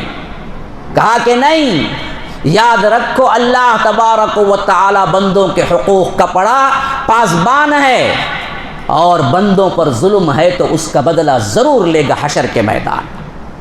وہ جناب محمد الرسول اللہ جو پوری دنیا کے لیے رحمت للعالمین بن کے آئے تھے, انصاف کے تقاضوں کو پورا کرتے ہوئے وہ کہہ رہے ہیں کہ دیکھو میں نے کسی پر کچھ زیادتی کی ہے, میں نے کسی کو کوڑا برسایا ہے تو میری پیٹھ حاضر ہے, لے لو. لیکن آج ہم کسی پہ ظلم کرتے ہوئے کبھی ہمیں اللہ کا ڈر خوف نہیں ہوتا کہ آج تو ہم اس بیچارے پہ اس واسطے ظلم کر رہے ہیں کہ اسے کوئی پوچھنے والا نہیں ہے, لیکن کل رب العالمین خود بنے گا پوچھنے والا, اور اللہ کے رسول وکیل بن کے کھڑے ہوں گے. یہ ہے بدبخت جو دوسروں پر ظلم ڈھایا ہے. تو یاد رکھو, کہاں بھاگ کے جاؤ گے اس وقت. دوسروں پر ظلم کرنے سے ڈرو, ظالم نہ بنو. ہاں, کچھ بھی چلا جائے تمہارا, مظلوم بن جاؤ, کوئی مسئلہ نہیں ہے, کیونکہ مظلوم کے ساتھ اللہ ہوتا ہے. مظلوم کے ساتھ اللہ ہوتا ہے. ظالم نہ بننا کبھی, مظلوم بن جاؤ, مار کھا جاؤ, لیکن مارنا نہیں ہے کبھی, ہاتھ نہ اٹھاؤ. کل قیامت کے دن اگر وہ کھڑا ہو جائے تو تمہاری نیکیاں نکل جائیں گی, اور پہلے ہی کون سے بڑے نیکیاں تم نے جمع کی ہیں کہ دوسروں کو اٹھا کے دینے کی سکت ہو. شاعر کتنا ہی پیارا مضمون تیار کیا ہے اس شعر کے اندر. نیکیاں کم پڑ رہی تھی نامہ اعمال میں, نیکیاں کم پڑ رہی تھی نامہ اعمال میں, شکر ہے کہ دشمنوں کی گالیاں کام آ گئی. جن جن پہ تم ایک گالی دیتے ہو, جن جن پہ تم نے بد زبانی کی ہے, جن جن پہ تم نے گالی گلوچ کیا ہے, جن جن کو تم نے ٹھیس پہنچایا, جن جن کو تم نے کیا ہے دکھ دیا ہے دل کا, یاد رکھو تمہاری نیکیاں اس دن چھین لے جائے گا جب کہ تم ایک ایک نیکی کو ترس رہے ہوگے. اس وقت رب العالمین یہ فرمان جاری کرے گا, اس نے فلاں کو اذیت دی, اس نے فلاں کو دھکا دیا, اس نے فلاں کو الزام لگایا, اس نے فلاں کی غیبت کی, لو اس کی نیکیاں اٹھا کے اس کے دامن میں ڈالو جہاں نیکیوں کو تڑپ رہے ہوں گے. اس وقت اس آدمی کی نیکیاں لے کے اللہ رب العالمین ان کو دے دے گا جن پر تم نے الزام لگایا, جن پر تم نے غیبتیں کی, جن کی عزت کو تم نے ٹھیس پہنچائی, جن کو تم نے مارا, جن کو تم نے گالی گلوچ کیا. اللہ تبارک و تعالی انہی سے نکال کے دیتے گا. شاعر کہتا ہے کہ نیکیاں کم پڑ رہی تھی نامہ اعمال میں, شکر ہے کہ دشمنوں کی گالیاں کام آ گئی. اسی لیے اللہ کے رسول کو اس احساس کو دلانے کے لیے اپنے آخری ایام میں فرمایا, لوگوں سنو, میری پیٹھ حاضر ہے. اگر کوئی بدلہ لینا چاہتا ہے تو لے لے, لیکن کل قیامت کے دن مجھ پر مقدمہ دائر نہ کرنا. اصحاب رسول اللہ کانپ کے رہ گئے. اللہ کے رسول کون ہے؟ جب کوئی نہ اٹھا تو اللہ کے رسول صلی اللہ علیہ وسلم نے دوسرا کہا کہ اے لوگو, اگر میں کسی کو قرضدار ہوں, بھول گیا ہوں, پوچھ کے لے لو, کل مقدمہ دائر نہ کر دینا. قرض قرض فرض ہے, قرض قرض فرض ہے, فرض ہے, فرض ہے. قرض کے بارے میں ہوشیار رہو. شہید کے لیے رب العالمین نے برزخ کی راہ ہی الگ کی، فرمایا کہ جیسے ہی خون گرا ہم اسے جنت کے باغوں میں پہنچاتے ہیں اور قندیلوں میں وہاں کے پنجروں میں ان کی روحوں کو سبز پرندوں کی شکل میں ہم رکھ کے انہیں جنت کے میوے کھلاتے ہیں۔ یہ شہید ہیں، لیکن شہید پر بھی قرض ہو تو اللہ تبارک و تعالی رکا دیتا ہے کہ ان کے ورثہ پہلے قرض ادا کر لیں، پھر یہ جائیں گا جنت۔ قرض ہے، فرض ہے، یاد رکھو، ٹٹول کے جا کے قرض کو پہنچا دو کہ دیکھو فلاں دن قرض لیا تھا، بھول گیا، رکھ لو تم۔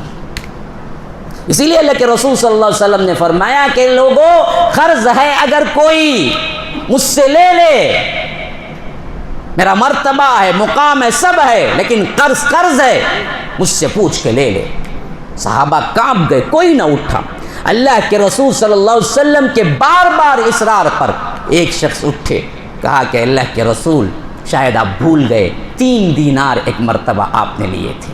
تو اللہ کے رسول نے کہا فضل تم اٹھو، حضرت عباس کے جو بھائی ہیں ان کے بیٹے، کہا کہ تم اٹھو اور ان 3 دینار کو ادا کر دو۔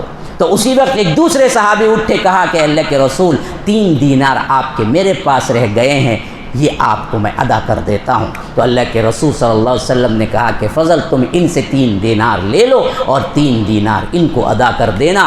یہ واقعہ سکھا رہا ہے کہ لوگوں سنو، قرض کے معاملے میں ہمیشہ ہوشیار رہو۔ اللہ تبارک و تعالی اس وقت تک قرض کو معاف نہیں کرتا جب تک کہ قرض دار خود معاف نہ کرتا۔ تھوڑا سا پانی۔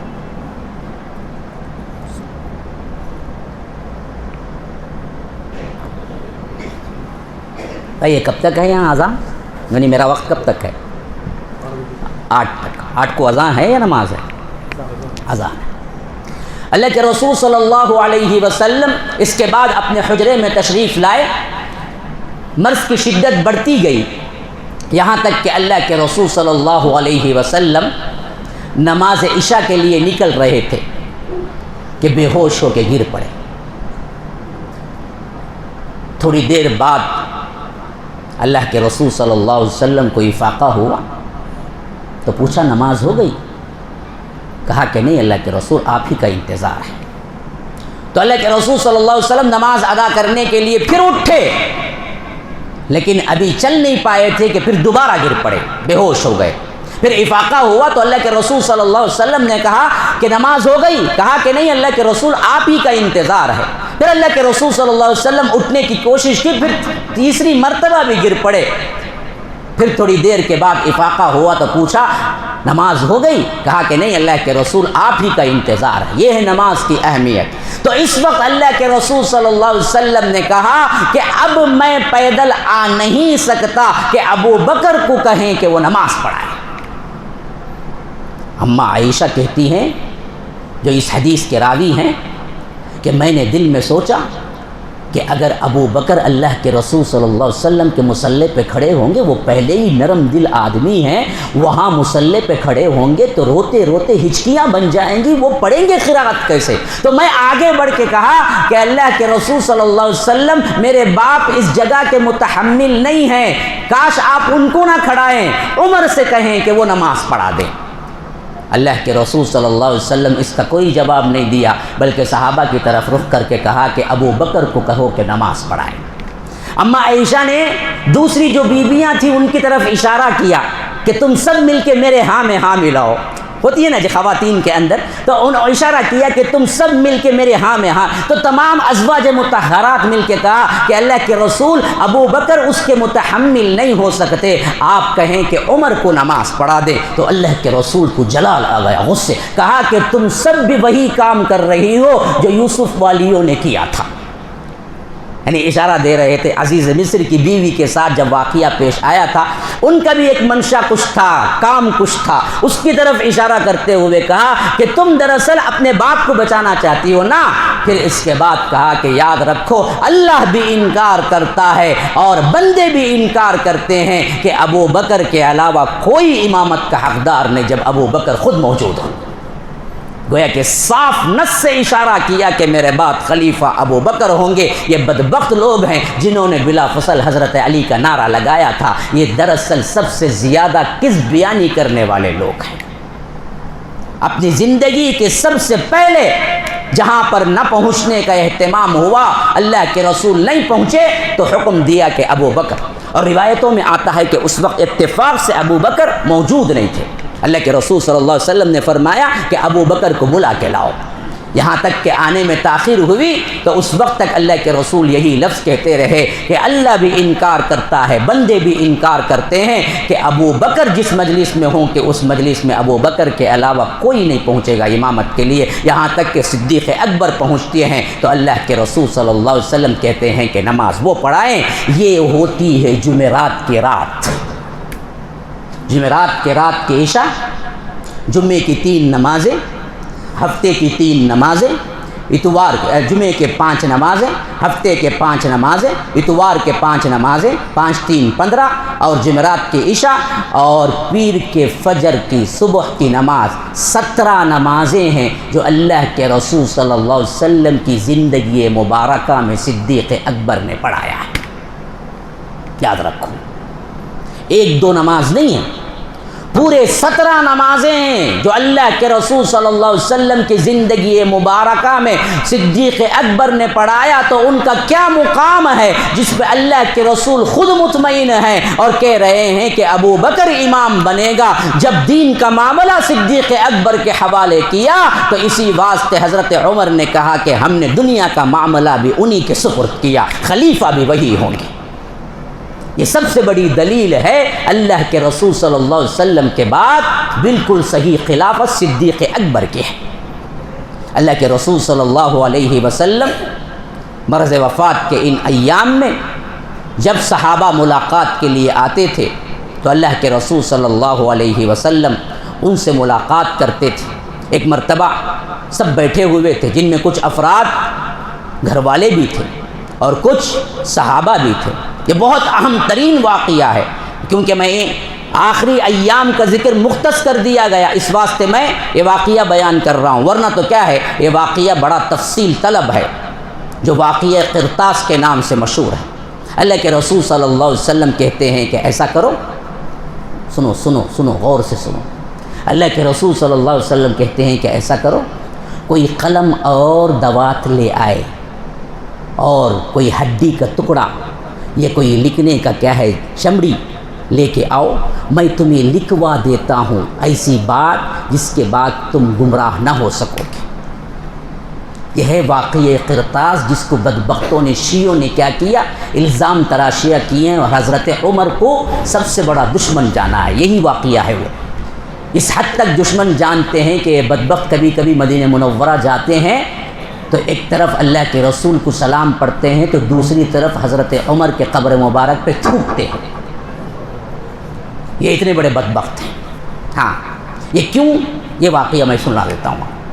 تو اللہ کے رسول صلی اللہ علیہ وسلم کہتے ہیں کہ دیکھو جاؤ قلم دوات لے آؤ، کوئی بڑی چوڑی ہڈی لے آؤ یا کوئی چمڑی لے آؤ جس پہ میں لکھ دوں تمہیں وہ خاص بات جس کے بعد تم گمراہ نہ ہوگے۔ تو حضرت عمر بول پڑتے ہیں اللہ کے رسول آپ کو شدت کی بخار ہے، ایسی شدت کی بخار میں آپ تکلف کیوں فرما رہے ہیں؟ ہمارے پاس تو اللہ کی کتاب موجود ہے۔ اب یہ کہنا تھا کہ بعض صحابہ حضرت عمر جو کہہ رہے تھے اسی کی تائید کرتے ہوئے کہتے ہیں کہ ہاں ہاں اللہ کے رسول آپ کیوں تکلیف فرما رہے ہیں، اتنی شدت کی بخار ہے، ہمارے پاس تو اللہ کی کتاب ہے۔ بعض دوسرے صحابہ جو ہوتے ہیں وہ کہتے ہیں کہ جب اللہ کے رسول خود مانگ رہے ہیں تو لاؤ نا جی، جلدی سے کتاب قلم لاؤ نا۔ اب یہ دو طرفہ باتیں کچھ زور و شور سے ہونے لگتی ہیں تو اللہ کے رسول کے مزاج پر گراں گزرتا ہے، تو اللہ کے رسول صلی اللہ علیہ وسلم کہتے ہیں کہ تم میرے پاس سے اٹھ کے چلے جاؤ۔ جتنے صحابہ جتنے لوگ ہوتے ہیں ان سب کو کہتے ہیں کہ تم سب اٹھ کے چلے جاؤ یہاں سے، تو سب وہاں سے نکل جاتے ہیں۔ بس یہ اتنا واقعہ ہے صحیح ترین احادیث میں۔ اس کو ان بدبختوں نے کیا کیا کہ حضرت عمر پر الزام تراشی کرتے ہوئے کہا کہ اصل میں اللہ کے رسول حضرت علی کی امامت اور خلافت لکھنے والے تھے، حضرت عمر آڑے آ کے اللہ کے رسول کو رکوا دیا، اس واسطے ہی دراصل بعد میں ابو بکر بنے، ورنہ تو اللہ کے رسول نے قلم اور دوات منگوایا تو اس واسطے منگوایا کہ اس میں حضرت علی کی خلافت کو لکھنا چاہتے تھے، جو کہ صریح ترین جھوٹ ہے۔ معاملہ یہ نہیں تھا، معاملہ وہی تھا جو حضرت عمر نے سمجھا تھا کہ اللہ کے رسول اس تکلیف کی شدت میں لکھنا تو یہی چاہتے تھے جس کے بارے میں پہلے ہی واضح طور پر کہہ دیا تھا کہ اللہ بھی انکار کرتا ہے، بندے بھی انکار کرتے ہیں، میرے بعد خلیفہ جو ہوگا وہ ابو بکر ہوگا، اسی کو لکھنا چاہتے تھے۔ لیکن جب حضرت عمر نے کہا کہ آپ کیوں تکلیف فرما رہے ہیں، ہمارے پاس تو واضح چیز ہے، تو اللہ کے رسول نے اسے چھوڑ دیا۔ اس بات کی سب سے بڑی دلیل یہ ہے کہ اس کے بعد اللہ کے رسول صلی اللہ علیہ وسلم 2-3 دن تک زندہ رہے، لیکن پھر یہ نہیں کہا کہ اس وقت تو جھگڑا ہو گیا، لاؤ اب میں لکھ کے دے دیتا ہوں۔ یہ بات دلیل ہے کہ وہ چیز وہ نہیں تھی جس سے چھپ جانے سے تمہارے دین میں کوئی فرق آنے والا تھا۔ اگر ہوتا تو کوئی رسول ایسا نہیں ہے جو دین میں فرق ہوتا اور رسول اس کو چھوڑ دیا ہو، وہ جا کے اللہ کے رسول صلی اللہ علیہ وسلم چھوڑ دے، یہ کیسے ہو سکتا ہے؟ اب آگے آئیے، اللہ کے رسول صلی اللہ علیہ وسلم کی بیماری شدت اختیار کرتی ہے تو ایک مرتبہ کا واقعہ ہے کہ بعض لوگ سمجھتے ہیں اللہ کے رسول کو نمونیا ہو گیا۔ یعنی نمونیا اصل میں کیا ہوتی ہے؟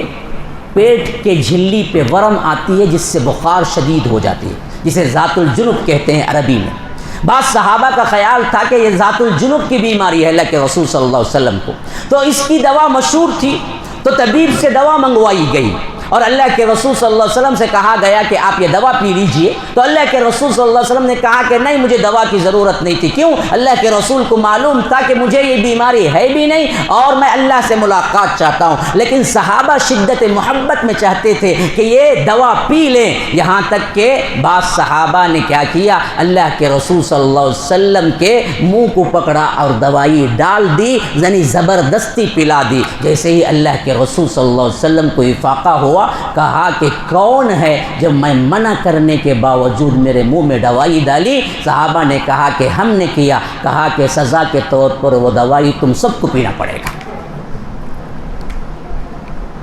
اللہ کے رسول صلی اللہ علیہ وسلم، اچھا ماشاء اللہ، اللہ خوش رکھے شیخ کو، مجھے وقت دیا گیا ہے میری مرضی کے مطابق، اب تو سحری کو اٹھیں گے ہم انشاءاللہ۔ نہیں ڈر جائیں نہیں شیخ، 5-10 منٹ ہی زیادہ لو۔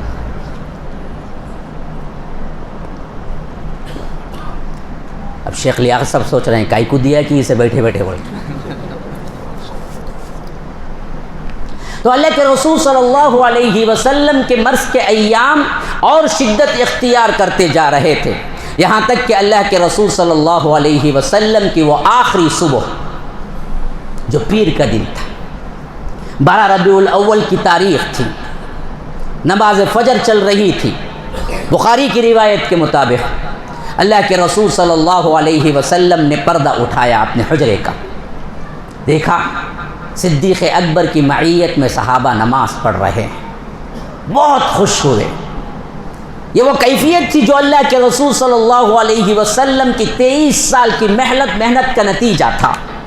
یہی تو دیکھنا چاہتے تھے، ایک منظم کیفیت میں ایک منظم گروہ، ایک جماعت اللہ کے رسول صلی اللہ علیہ وسلم کی تابعداری میں اپنا تن مندھن لگاتے ہوئے تیار ہو جائے۔ یہ آخری وہ دن تھا جس میں اللہ کے رسول صلی اللہ علیہ وسلم نے مشاہدہ کیا کہ میرے صحابہ سب کے سب صدیق اکبر کی خلافت پہ جمع بھی ہو گئے ہیں اور نماز بھی پڑھ رہے ہیں، اور امام صدیق اکبر ہے نماز پڑھا رہے ہیں۔ تو اللہ کے رسول نے اپنا پردہ اٹھایا تو دیکھا، حتیٰ کہ صحابی روایت کرنے والے کہتے ہیں کہ ہمیں اپنی نماز میں فتنے میں پڑھنے کا اندیشہ ہو گیا، یعنی صحابہ کے دل مچل آئے، شوق سے کھل اٹھے کہ اللہ کے رسول کا دیدار نصیب ہو رہا ہے کہ ہم نماز توڑ دیں اور بھاگے اللہ کے رسول صلی اللہ علیہ وسلم سے ملاقات کو۔ اسی واسطے صحابہ بیان کرتے ہیں کہ ہم فتنے میں پڑھنے کا اندیشہ ہو چکا تھا کہ ہماری نماز ٹوٹ جائے، یہاں تک کہ اللہ کے رسول صلی اللہ علیہ وسلم نے پردہ گرا دیا۔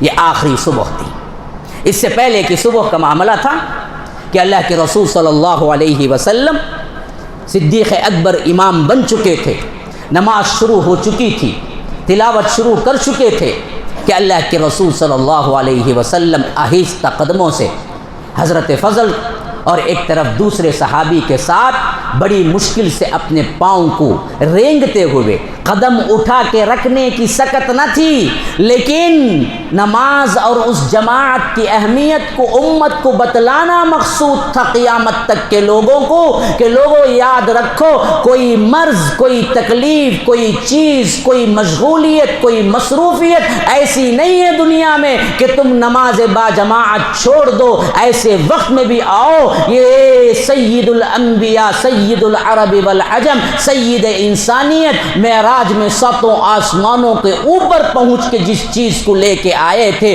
اس چیز کی اہمیت بتلانا مقصود تھا، تو اللہ کے رسول اس مرض وفات میں بھی دو صحابہ کے کندھے پر رینگتے ہوئے اپنے پاؤں کو کھینچتے ہوئے آئے، یہاں تک کہ صدیق اکبر نے محسوس کیا کہ اللہ کے رسول صلی اللہ علیہ وسلم قریب آ رہے ہیں، تو نماز ہی کے اندر صدیق اکبر الٹے پاؤں پیچھے ہٹنا شروع ہو گئے۔ اللہ کے رسول صلی اللہ علیہ وسلم نے صدیق اکبر کو ہاتھ سے اشارہ کیا کہ نہ تم کھڑے رہا کرو۔ پھر اس کے بعد اللہ کے رسول صلی اللہ علیہ وسلم ان کے دہنے جانب بیٹھ گئے۔ اب بالکل کیفیت وہی تھی جو خلافت کی کیفیت میں ہم دیکھتے ہیں۔ اللہ کے رسول صلی اللہ علیہ وسلم اقتدا ہے، سب سے پہلے امام ہیں، اور صدیق اکبر کھڑے ہو کے ان کی اقتدا کر رہے ہیں، اور صدیق اکبر کی اقتدا میں تمام مقتدی پیچھے نماز پڑھ رہے ہیں۔ اس طرح اللہ کے رسول نے تمام صحابہ پر واضح کر دیا کہ میرے بعد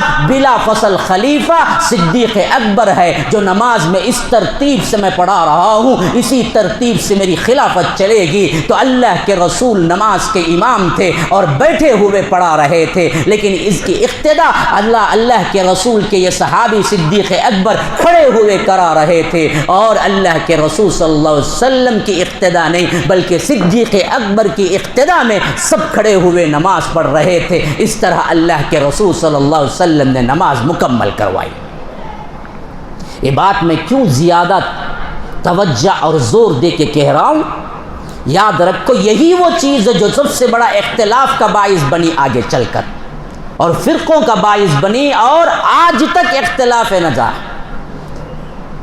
یاد رکھو اصل میں اس میں کوئی اختلاف تھا ہی نہیں، آگے چل کر منافقوں نے شیعہ کا جو دھارا بدلا، شیعہ کا جو روح انہوں نے اختیار کیا، پھر ان بدبختوں نے اس کے اندر کیا ہے اشکال پیدا کیا، ورنہ تو اللہ کے رسول صلی اللہ علیہ وسلم کے صحابہ کو کبھی کوئی اشکال پیدا نہیں ہوا کہ اللہ کے رسول صلی اللہ علیہ وسلم کے بعد بلا فصل خلیفہ صدیق اکبر ہیں، اس میں کوئی کسی کی دو رائے نہیں ہے۔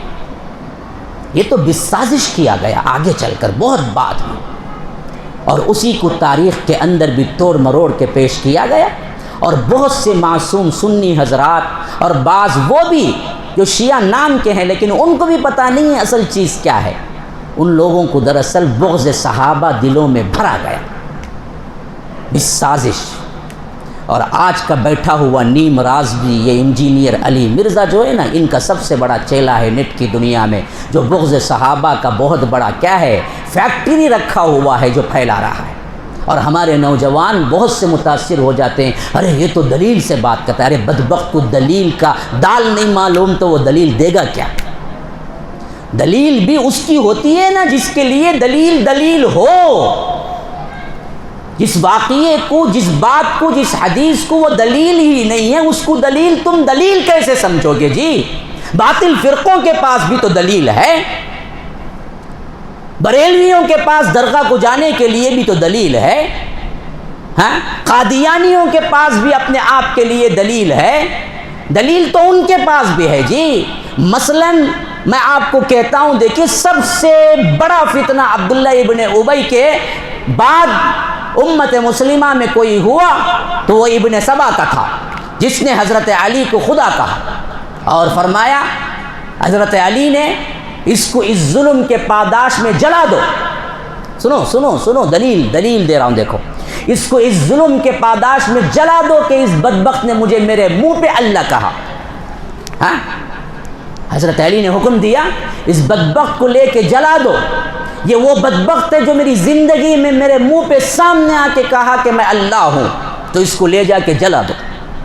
اب وہ مرتے وقت جلا دیا گیا تو اس وقت بھی اس نے کہا کہ دیکھو اللہ کا کام ہے آگ میں جلانا، علی اللہ ہیں تو اس بات کی دلیل بنی کہ اللہ ہی مجھے جلانے کا حکم دے رہا ہے، تو میں جو کہہ رہا تھا علی اللہ ہیں یہ بات ثابت ہو گئی، دلیل اس کے پاس بھی تھی۔ جلانا عذاب جہنم کا عذاب کون دیتا ہے؟ اللہ دیتا ہے، جلانا اللہ کا عذاب ہے۔ جب حضرت علی کی زبان سے نکلا جلاؤ تو اس نے کہا کہ پھر تو دلیل میری بنی کہ میں نے جو کہا علی اللہ ہے وہ تو ثابت ہو گئے، تو دلیل اس کو بھی تھی، لیکن وہ دلیل سمجھی جائے گی یہ سوال ہے۔ انجینئر کے ماننے والے یا اس کے پیچھے اندھادھن بھاگنے والے یہ جان لیں جس دلیل کو وہ دلیل بتا رہا ہے واقعتاً وہ دلیل بھی ہے۔ یہ سب سے بڑی بدبختی ہے، علماء کے درمیان اس بدبخت کو لوگوں نے ہوا دیا اور آج اس کو دلیل بنا کے لوگ علماء کی باتیں رد کرتے ہیں کہ انجینئر نے تو یہ کہا۔ ہاں، میں نے ایک پونا گیا تھا، وہاں پر چند طلبہ ملے تھے، بڑا اصرار بھی کیا تھا اور بعضوں نے کہا کہ وہ کچھ تو بولتا ہے صحابہ پہ لیکن بولتا تو حق بولتا ہے۔ میں نے کہا کہ مولانا بہت اچھی نوجوان، بالکل ٹپ ٹاپ ماشاء اللہ سے انجینئر کا چیلا لگ رہا تھا، ہاں، مجھ سے کہا وہ بولتا تو کچھ صحابہ پہ ہے جو نہیں بولنا چاہیے لیکن بولتا تو حق بولتا ہے۔ میں نے اس سے پوچھا مولانا آپ میرے یہ بات کا سوال کا جواب دیں، آپ انجینئر سے علم والے ہیں یا انجینئر کو بڑا سمجھ کر آپ اس کی پیروی کرنے والے ہیں؟ اب یہ سوال کی توقع اس کو نہیں تھی، وہ بندے کو پریشان ہو گیا، کیا پوچھ رہے ہیں؟ میں پوچھا دیکھو آپ انجینئر سے بھی بڑے علم والے ہیں یا انجینئر کو مان کے آپ اس کو سچا جان کے عمل کرنے والے ہیں؟ نہیں ان سے بڑے تو نہیں ہیں نا، تو ان کی پیروی کرنے والا ہوں، ان کو ماننے والا ہوں۔ میں نے کہا جب تم ان کو ابھی ماننے والے بنے تو وہ اس بات میں غلط ہیں، اس بات میں سچے ہیں، تو آپ فیصلہ بھی سنا رہے ہیں، تو اب تو انجینئر سے بڑھ گئے نا آپ۔ ہاں، جب آپ خود مانتے ہیں کہ میں ابھی اس کی پیروی میں ہوں پھر کہتے ہیں کہ وہ فلاں میں تو غلط ہے فلاں میں صحیح ہے، تو آپ ججمنٹ دینے والے جج بڑا ہوتا ہے یا چھوٹا ہوتا ہے؟ ہاں، تو آپ خود ایک طرف بولتے ہیں میں انجینئر کی مانتا بھی ہوں، ایک طرف فیصلہ بھی سناتے ہیں انجینئر فلاں مسئلے میں تو غلطی ہے فلاں مسئلے میں صحیح ہے۔ تو یاد رکھو فلاں کا یہی مسئلہ ہمارے بہت سے نوجوانوں میں بھی ہے، پیٹ چرے تو الف نہیں، کیا حال ہوتا؟ ابھی آتا انہیں اللہ اللہ بول کو، سیدھا قرآن پڑھنے بھی نہیں آتا، الف با پڑھنے بھی نہیں آتا، پیٹ چرے تو الف نہیں، یہ مولانا ہی نہیں، ان میں صحیح اس میں صحیح نہیں بولتا۔ ارے بیوقوف، تو ابھی الف پڑھا نہیں با پڑھا نہیں، علماء کو ججمنٹ کرنے کا تجھے کون دیا پہلے اختیار؟ ہاں، اب اس میں بحثی بھی ہوتی، کون سے بڑے لوگ کون علامۃ الدہر جو ہوتے ہیں نا، اسی وقت جو پیدا ہوئے ہوتے ہیں نئے، ایک گروپ کسی عالم کا اور ایک گروپ کسی عالم کا، دونوں بڑے ہی، انہوں کیا بولتے معلوم، انہوں کیا یہی انہوں جی صحیح، انہوں جی، ارے تجھے کیا رے معلوم، تو پہلے پڑھ تو صحیح، سیکھ تو صحیح، اس کے بعد معلوم ہوگا تجھے کیا صحیح کیا غلط۔ تو یاد رکھیے یہ دراصل شیعوں کی فیکٹریاں جو بعد میں بنی ہیں نا، ان میں بہت بڑا کام یہودیوں کا ہے، اور آج کی دنیا میں اگر ہم ان فتنوں کو نہیں سمجھیں گے تو بہت بڑے عقیدے کے غلطیوں میں پڑے رہیں گے۔ ہاں یاد رکھو سب سے بڑا اختلاف ہی جو ہے ہمارا اور شیعہ کا یہی ہے، اللہ کو ماننا رسول کو ماننا دونوں طرف چلتا ہے۔ مسئلہ یہ ہے کہ وہ کہتے ہیں کہ اللہ کے رسول کے بعد ابو بکر عمر عثمان غاصب ہیں، قبضہ کیے، غلط ہیں، علی صحیح ہیں۔ ہم کہتے ہیں کہ نہیں، یہی ترتیب ہے صحابہ کی، ابو بکر عمر عثمان علی بھی ہیں لیکن وہ چوتھے نمبر کے خلیفہ ہیں، تمام صحابہ جنتی ہیں، یہ ہے اہل السنہ۔ اب اس میں کوئی درار ڈالتا ہے، اس میں کوئی کیا ہے کھینچنے کی کوشش کرتا ہے، اس حد کو سمجھ جانا یہ خطرناک ترین ہے، اس کی کوئی بات ہم قبول نہیں کریں گے۔ وہ بخاری کے دلائل لالے، وہ دراصل قرآن کے دلائل لالے، یہ اصل میں عقیدہ صحیح نہیں ہے تو پھر بات کہیں کی نہیں ہوتی۔ یاد رکھو تمام صحابہ جنتی ہیں، ان کا حد ہے۔ اب یہ بدبخت بیٹھ کے حضرت معاویہ پہ الزام لگانا شروع کر دے کہ دیکھو بخاری میں یہ لفظ آیا ہے، فلاں میں یہ لفظ آیا ہے، اب حضرت عمر نے یوں کہا ہے، حضرت ابن عمر نے یوں کہا ہے، تو ہمیں ان باتوں کو تو شارحین حدیث جو ہے ان سے سمجھ لیں گے، تجھ سے نہیں سمجھیں گے۔ لیکن یہ بات کہہ کہ تو دراصل اپنی خباثت کا اظہار کر دیا کہ تو عقیدہ اہل السنہ پہ نہیں ہے، تو نکل، تیری بات کو ہم کوئی اہمیت نہیں دیں گے۔ یہ ہے اصل اصول سمجھنے کا میرے بھائیوں۔ بات سمجھ آ رہی؟ آ رہی نہیں آ رہی؟ اوپر سے جا رہی؟ ہاں، بعض لوگ سوچ رہے ہوں گے کیا اتنا وقت ہو گیا، چابی دیے نہیں، اب ہمیں بیٹھنا کی نہیں، پیچھے سے نکل جانا کہ وہ ہاں نہیں، کچھ مضمون لے کے جاؤ میرے بھائیوں، کچھ مضمون لے کے جاؤ۔ تو اللہ کے رسول صلی اللہ علیہ وسلم پیر کا دن تھا، دیکھو پیدائش بھی پیر کی ہے، وفات بھی پیر کی ہے۔ ہاں، ڈیٹ کے اعتبار سے بھی 12 ربیع الاول بھی بعض لوگ کیا ہیں پیدائش کی تاریخ مقرر کیے ہیں، وفات بھی 12 ربیع الاول۔ لیکن اس معاملے میں ایک چیز وہ ہے جو کہ تمام علماء کے پاس معتبر ہے کہ اتفاق کسی کا بھی پیدائش میں 12 ربیع الاول پہ نہیں ہے، بلکہ وفات پر ہے، اختلاف ہے۔ 12 ربیع الاول کو پیدا ہوئے یا 9 کو پیدا ہوئے یا 8 کو پیدا ہوئے یا 2 کو پیدا ہوئے یا 13 کو پیدا ہوئے، بعض 14 کے بھی قائل ہیں، ربیع الاول 14 کو پیدا، لیکن کسی میں اختلاف نہیں ہے علماء میں۔ کون سی بات پر؟ وفات 12 ربیع الاول کو ہوئی۔ اسی واسطے جو میلاد مناتے ہیں ہم ادباً ان سے ایک ہی بات پوچھتے ہیں، آپ اللہ کے رسول کی وفات کی خوشیاں منا رہے ہیں یا پیدائش کی؟ کیونکہ پیدائش میں تو یہ اختلاف ہے، اتفاق تو وفات میں ہے، تو پھر کیسے ثابت ہو گیا کہ 12 ربیع الاول کو اللہ کے رسول کی پیدائش ہوئی؟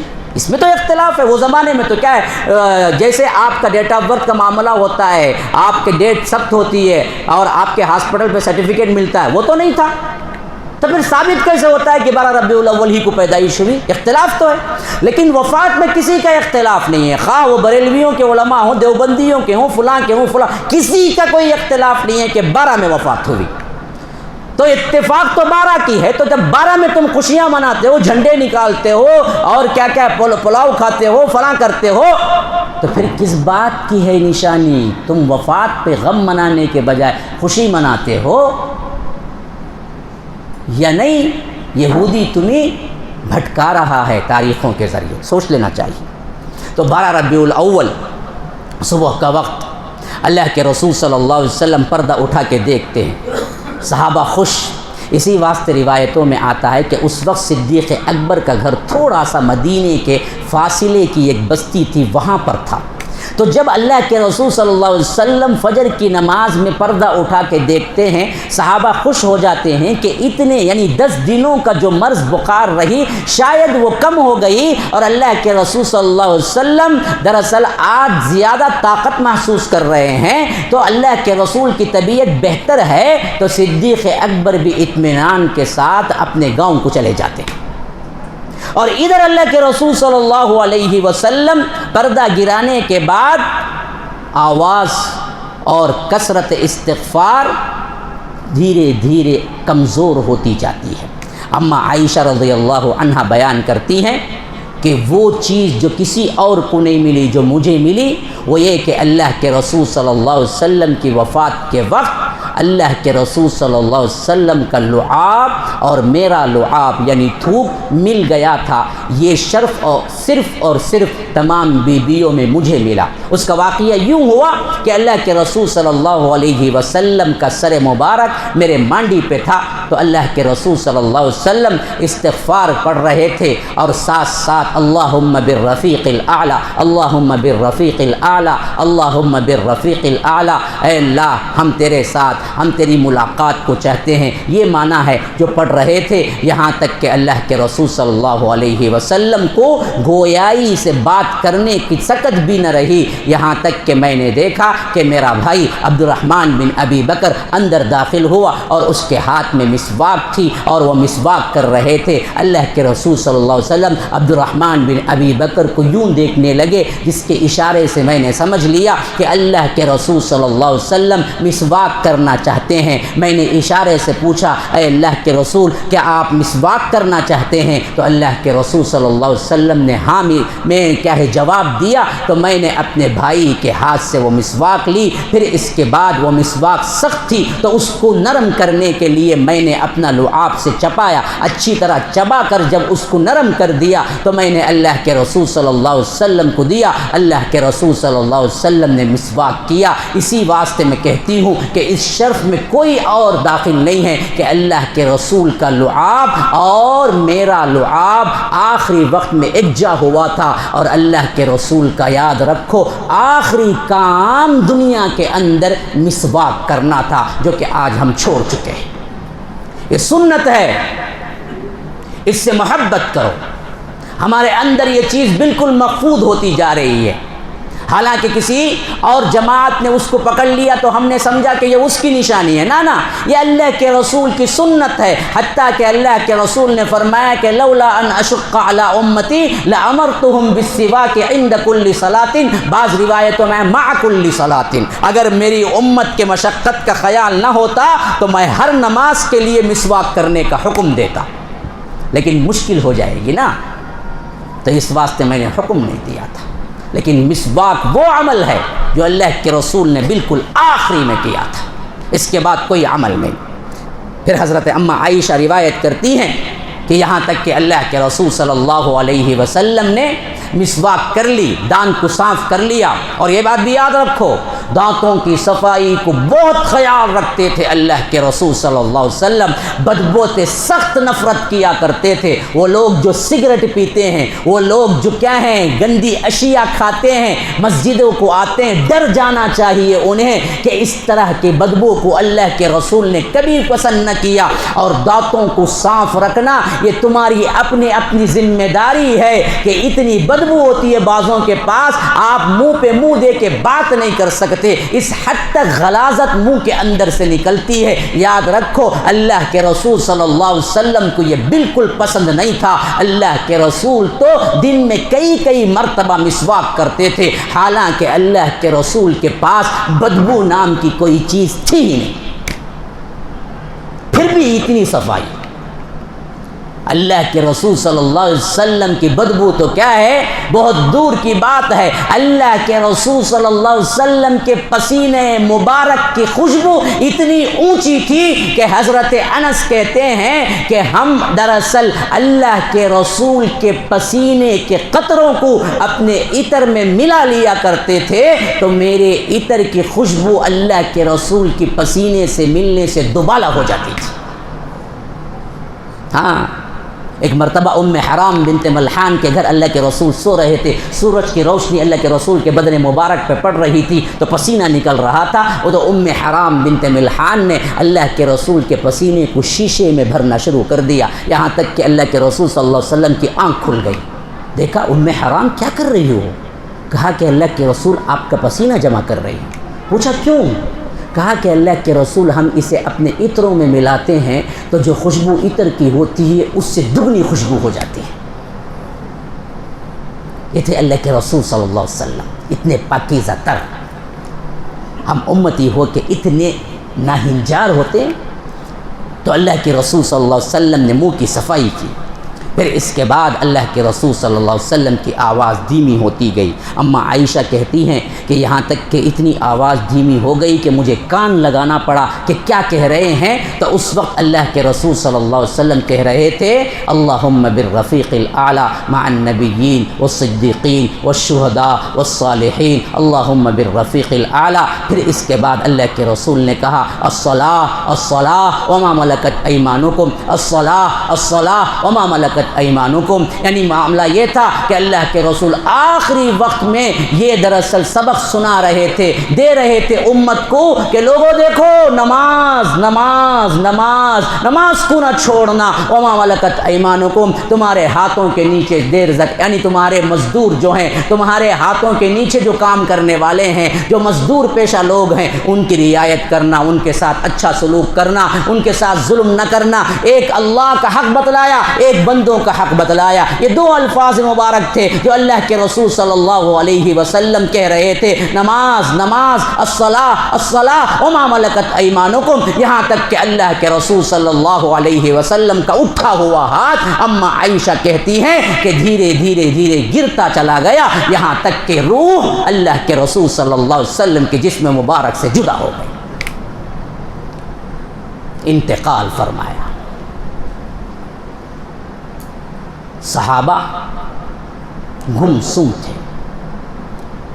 یہ بالکل نئی چیز تھی، کیا کرنا کسی کو سمجھ نہیں آ رہی تھی، نبی کی وفات کو کسی نے نہیں دیکھا تھا، سب سے زیادہ پریشان کن حالت تھی۔ اسی واسطے حضرت انس کہتے ہیں کہ اللہ کے رسول صلی اللہ علیہ وسلم جس دن انتقال کیا اس دن سے زیادہ میں نے سیاہ ترین دن، کالا دن میں نے مدینے کا کوئی نہیں دیکھا، اور جس دن اللہ کے رسول نے انٹری لی، مدینے میں داخل ہوئی، اس سے زیادہ روشن ترین دن میں نے نہیں دیکھا۔ اللہ کے رسول صلی اللہ علیہ وسلم کا ہاتھ نیچے گرا، اما عائشہ کہتی ہیں کہ مجھے اندازہ نہیں ہوا کہ میرے ساتھ کیا ہو رہا ہے، لیکن جب میرے اندر یقین کی کیفیت پیدا ہوئی اور میں نے دیکھا کہ اللہ کے رسول صلی اللہ علیہ وسلم کے جس حطر پر روح نہیں ہے، تو پھر تو میری سمجھ جواب دی گئی۔ مجھے ایسا لگ رہا تھا کہ میرے بدن کے اندر ٹھکانہ نہیں ہے اور زمین کھسک گئی ہے، مجھے سمجھ نہیں آ رہا تھا کہ میں کیا کروں، کس حیثیت سے اس کا مقابلہ کروں۔ صحابہ کرام گمسم تھے۔ یہ اللہ کے رسول صلی اللہ علیہ وسلم کی وفات تھی جو کسی کے اندازے میں نہیں تھی۔ حضرت عمر تو آئے، تلوار سونت کے کھڑے ہو گئے، کہا کہ جو کوئی یہ کہے اللہ کے رسول صلی اللہ علیہ وسلم وفات پا گئے ہیں، میں اس کی گردن اڑا دوں گا۔ متاع دین و دنیا لٹ گئی تھی اللہ والوں کی، مدینے کے اندر جو اخلاق قرآن تھا وہ نہ رہا ہے۔ کیا لذت تھی کہ چھن گئی، کیا دولت تھی کہ گم ہو گئی۔ ابو رافع کے آقا نہیں رہے، حضرت ابن مالک کس کی خدمت کریں گے، حضرت آمینہ کے بیٹے نہ رہے، اور حضرت فاطمہ نے کہا ابا جان، ہائے ابا جان، ہم کو چھوڑ کے چلے گئے۔ ہم جبرائیل کو ندا دیتے ہیں، ہم جبرائیل کو بلاتے ہیں، ہم جبرائیل کو خبر دیتے ہیں کہ اللہ تبارک و تعالی کا ایک بلاوا آیا، اللہ کے رسول صلی اللہ علیہ وسلم نے اس کو قبول کر لیا۔ جبرائیل سنو، ہم کہتے ہیں کہ آج ہمارے درمیان ہمارے ابا جان نہیں رہے۔ اما عائشہ تدفین کے بعد کہتی ہیں جب پلٹ کے آئے، حضرت فاطمہ کہتی ہیں حضرت انس سے جب بات ہوئی، تمہیں کیسے ہمت ہوئی کہ تم اللہ کے رسول کے بدن مبارک پہ مٹی ڈال دی؟ یہ جذبات تھے، جذبات، عقیدہ نہیں تھا۔ ہاں بریلویوں نے اس کو عقیدہ بنا کے کہتے ہیں، دیکھو جی ہم اس واسطے ہی بولتے کہ وفات نہیں ہوئی نا، یہ جذبات تھے، عقیدہ نہیں تھا۔ عقیدہ تو ان کا بھی یہی تھا کہ انتقال ہو گیا، جذبات تھے۔ ایک بیٹی کا جذبہ تھا ایک باپ کے لیے، اور وہ باپ جو صرف باپ نہیں تھا، وہ پوری دنیا کے، پوری کائنات کے سردار تھے۔ تو انہوں نے کہا کہ کیسے مٹی ڈال دی تم نے، کیسے تمہارا دل آیا؟ اللہ کے رسول صلی اللہ علیہ وسلم کی وفات ہوئی، صدیق اکبر دور تھے، حضرت عمر پاس تھے، ان کو معلوم ہوا، تلوار سونت کے آئے، کہا کہ منافقوں نے یہ افواہ اڑائی ہے، اللہ کے رسول صلی اللہ علیہ وسلم کی وفات نہیں ہو سکتی۔ جہاں تک میری سمجھ میں آتا ہے یہ ہے کہ جیسے موسیٰ طور پہ 40 دن کے لیے گئے تھے، ویسے ہی اللہ کے رسول گئے ہیں اور واپس آئیں گے، اور ان منافقوں کی گردنیں اڑائیں گے جو آج کہہ رہے ہیں کہ وفات ہو گئی۔ پھر اس کے بعد تلوار سون کے کھڑے ہو گئے، کہا کہ اگر کسی میں ہمت ہے تو کہو، میں اس کی گردن اڑا دوں گا، کیونکہ بالکل نیا معاملہ پیش آ رہا تھا۔ اسی اثنا میں صدیق اکبر کو بھی خبر ہو گئی، وہ اپنی سواری لیے دوڑتے ہوئے آئے، اپنی بیٹی کا حجرہ تھا، اجازت لینے کی کوئی ضرورت نہیں تھی، اندر داخل ہوئے، اس وقت تک اللہ کے رسول صلی اللہ علیہ وسلم کے جسم اطہر پر یمنی چادر ایک بچھا دی گئی تھی جو دھاری دھار تھی، جس کے اندر لکیریں تھیں۔ اللہ کے رسول صلی اللہ علیہ وسلم کے جسم اطہر کے قریب پہنچے، صدیق اکبر نے اللہ کے رسول صلی اللہ علیہ وسلم کے چہرے مبارک سے چادر ہٹائی اور پیشانی مبارک پر بوسہ دیا، پیار کیا۔ یہ بالکل جائز ہے کہ میت کا بوسہ لیا جا سکتا ہے۔ اللہ کے رسول صلی اللہ علیہ وسلم کو بوسہ دینے کے بعد اٹھے، کہا اللہ کی قسم، اللہ کے رسول صلی اللہ علیہ وسلم دنیاوی زندگی میں بھی پاک رہے، موت کے بعد بھی پاک رہے، جس میں اطہر سے ویسے ہی خوشبو نکل رہی تھی۔ پھر حضرت صدیق اکبر نے کہا کہ اللہ کی قسم، اللہ دو موتوں کو کبھی جمع نہیں کرے گا، جو موت اللہ نے رکھی تھی وہ موت اللہ کے رسول پر آ چکی ہے۔ پھر باہر نکلے، حجرے کے باہر حضرت عمر تلوار سون کے کھڑے ہوئے تھے کہ کوئی کہے محمد الرسول اللہ کو وفات ہو گئی تو میں گردن اڑا دوں گا، تو حضرت صدیق نے کہا کہ عمر سنو، میری بات کو سنو۔ لیکن غصے کا یہ عالم تھا، غم کا یہ عالم تھا، دہشت کا یہ عالم تھا کہ صدیق اکبر کی بات کوئی سننے والا نہیں تھا، یہاں تک کہ صدیق اکبر نے سوچا اگر میں بلاتا رہوں تو یہ متوجہ نہیں ہوں گے۔ خود وہ اونچی جگہ پہ کھڑے ہوئے، کہا کہ یا ایھا الناس، جب یہ آواز گونجی تو صحابہ حضرت عمر کی طرف سے پلٹے اور صدیق اکبر کی طرف ہو گئے۔ تو جب متوجہ ہوئے لوگ تو حضرت صدیق اکبر نے کہا کہ لوگوں سنو، یاد رکھو، اما بعد من کان یعبد محمدا فإن محمدا قد مات ومن کان یعبد اللہ فإن اللہ حی لا يموت، وقال تعالی وما محمد الا رسول قد خلت من قبله الرسل افإن مات او قتل انقلبتم على اعقابكم ومن ينقلب على عقبیہ فلن یضر اللہ شیئا وسیجزی اللہ الشاکرین، کہ فرمایا صدیق اکبر نے لوگوں سنو، جو کوئی محمد کی عبادت کرتا تھا وہ جان لے کہ محمد الرسول اللہ صلی اللہ علیہ وسلم کو موت آ چکی ہے، جو کوئی اللہ کی عبادت کرتا تھا وہ جان لے کہ اللہ کو کبھی موت نہیں ہے، وہ حی ہے، وہ مرنے والا نہیں ہے۔ اور اس کی دلیل یہ ہے کہ اللہ نے پہلے ہی کہہ دیا تھا محمد الرسول اللہ صلی اللہ علیہ وسلم رسولوں میں سے ایک رسول ہیں، اگر وہ مر جائیں، اگر وہ وفات پا جائیں، اگر وہ شہید ہو جائیں تو تم کیا بیڑیوں کے بل پھر جاؤ گے؟ تو حضرت عمر کہتے ہیں کہ جب اس آیت کی دلیل کے ساتھ حضرت صدیق اکبر نے بات کی کہ اللہ کے رسول کی موت کی طرف قرآن میں پہلے ہی اشارہ ہے، تو حضرت عمر کہتے ہیں کہ یوں محسوس ہونے لگا کہ میرے پاؤں کے نیچے سے زمین نہیں ہے، یہاں تک کہ میرا وجود مجھے اٹھانے پر بہت زیادہ نقاہت ہوئی کہ میں بیٹھتا چلا گیا اور اس حقیقت کا ادراک ہوتا گیا کہ جو بات کا میرا ذہن انکاری تھا، نہ واقعتاً محمد الرسول اللہ کی وفات ہو چکی ہے۔ یاد رکھو، سب سے پہلا اختلاف اسی بات پہ ہوا تھا کہ اللہ کے رسول کی وفات ہوئی یا نہیں، اور سب سے پہلا اتفاق اسی بات پہ ہوا تھا کہ ہاں اللہ کے رسول صلی اللہ علیہ وسلم کی وفات ہو گئی۔ کس کی بنیاد پر؟ قرآن کی دلیل کی بنیاد پر۔ جو بات 1400 سال پہلے متفق ہو کے طے ہو گئی، آج تک ہمارے بریلوی بھائی جھگڑ رہے ہیں، گالیاں دے رہے ہیں، گستاخ نبی کہہ رہے ہیں، حالانکہ اس بات پر تو تمام صحابہ کا اتفاق ہو گئے۔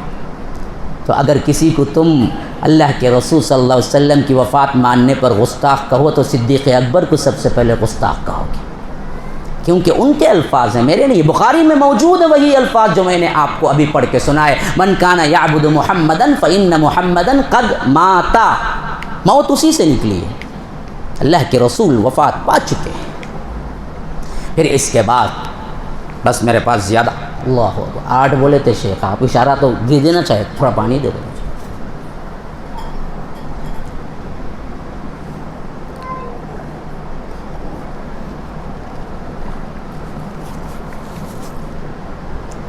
صحابہ پریشان تھے، غسل کیسے دیا جائے، کسی کو سمجھ نہیں آ رہا تھا۔ یہاں تک کہ روایت کرنے والے روایت کرتے ہیں کہ غسل کے لیے جمع ہو گئے تھے، اور صحابہ کی سمجھ سے بالاتر تھا جیسے عام میت کو غسل دیا جاتا ہے ویسے ہی غسل دیا جائے، یا اللہ کے رسول صلی اللہ علیہ وسلم کے لیے کوئی تدبیر کی جائے۔ یہاں تک کہ کہتے ہیں کہ جتنے صحابہ غسل کے لیے جمع ہوئے تھے وہ تمام صحابہ پر ایک طرح کی غنودگی چھائی، یہاں تک کہ اس غنودگی میں آواز آئی اور آواز دینے والا نظر نہیں آ رہا تھا، اور وہ آواز دینے والے نے آواز دی کہ اللہ کے رسول صلی اللہ علیہ وسلم کو عام لوگوں کی طرح غسل نہیں دیا جا سکتا، کپڑوں کے ساتھ ہی غسل دو۔ تو صحابہ نے اسی کی پیروی کی، کپڑوں کے ساتھ ہی پانی بہایا گیا، پھر اس کے ساتھ 3 چادریں جس میں نہ عمامہ تھا نہ ٹوپی تھی نہ قمیص، اللہ کے رسول صلی اللہ علیہ وسلم کے لیے کفن تیار ہوا۔ پھر اس کے بعد سب سے بڑا اختلاف یہ ہوا کہ کہاں دفن کیا جائے۔ بعض صحابہ کا خیال تھا اللہ کے رسول کا آبائی وطن مکہ ہے، مکے میں، بعضوں نے کہا کہ انبیاء کا مسکن بیت المقدس ہے، بیت المقدس میں، بعضوں نے کہا کہ نہیں، اللہ کے رسول ہجرت کر کے آ گئے تھے تو مدینے میں بقیع کے اندر۔ یہاں تک کہ صدیق اکبر نے کہا کہ میں نے اللہ کے رسول صلی اللہ علیہ وسلم سے سنا نبی کی قبر وہیں ہوتی ہے جہاں وہ وفات پاتے ہیں۔ بس اس بات پر پھر سب کا اتفاق ہو گیا۔ دیکھو اختلاف ہوتے ہیں لیکن اس کا حل کتاب و سنت ہے، منمانی باتیں نہیں ہیں۔ جیسے ہی حدیث پیش کی گئی، صدیق اکبر نے کہا کہ نبی کی وفات جہاں ہوتی ہے وہیں ان کی قبر ہوتی ہے، تو حجرہ عائشہ کی جہاں پر وفات ہوئی تھی وہیں سے اللہ کے رسول صلی اللہ علیہ وسلم کی قبر کے لیے کھودنا شروع کیا گیا۔ تھوڑی دیر کے لیے اللہ کے رسول صلی اللہ علیہ وسلم کے جسم اطہر کو اس جگہ سے ہٹا کے رکھ دیا گیا۔ پھر اس کے بعد قبر کھودنا شروع ہوا۔ قبر کھودنا شروع ہوا تو پھر دوسرا مسئلہ یہ ہوا کہ لحد کھودیں یا دوسری ٹائپ کی جو حد کہتے ہیں وہ کھودیں، یعنی ایک ہوتی ہے باکس ٹائپ جو ہمارے ہاں ہوتی ہے، اور ایک ہوتی ہے عربی ٹائپ کی جس میں باکس کے بعد ایک اور باکس ہوتا ہے نیچے۔ ہاں، ایک لحد ہے، ایک ہے شق۔ یہ لحد جو ہے وہ دراصل صرف باکس ہے، لحد جو ہے وہ باکس یعنی باکس کے ساتھ اندر کا ایک باکس ہے، اور شق کیا ہوتی ہے جو سیدھا باکس ہوتا ہے جو عجم میں مشہور ہے۔ تو صحابہ پھر پریشان تھے کہ کون سی قبر کھودیں۔ پھر حدیث ہی کام آئی، صحابہ نے یاد دلا، اللہ کے رسول صلی اللہ علیہ وسلم نے فرمایا کہ ہمارے لیے لحد ہے اور غیروں کے لیے شق ہے، یعنی اجمیوں کے لیے شق ہے، عربیوں کے لیے لحد ہے۔ تو پھر اس کے بعد صحابہ نے فیصلہ کیا اللہ کے رسول صلی اللہ علیہ وسلم کے لیے بھی شق کی قبر کھودی جائے گی۔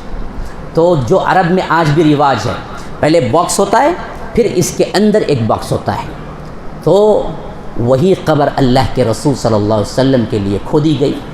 پھر اس کے بعد جب قبر تیار ہو گئی، نماز جنازہ کے اہتمام کیا گیا۔ کسی کی سمجھ نہیں آ رہا تھا کہ کیا کرے، کون امام بنائے۔ پھر فیصلہ ہوا کہ کوئی رسول اللہ پر امام نہیں بنے گا، کس کی ہمت کہ اللہ کے رسول صلی اللہ علیہ وسلم کے جنازے پہ امام بنے۔ تو اسی واسطے فیصلہ ہوا کہ حجرے کے اندر جتنے لوگ آ سکتے ہیں صرف اتنے لوگ آئیں، نماز اپنے اپنے طور پر پڑھیں الگ سے، پھر نکل جائیں۔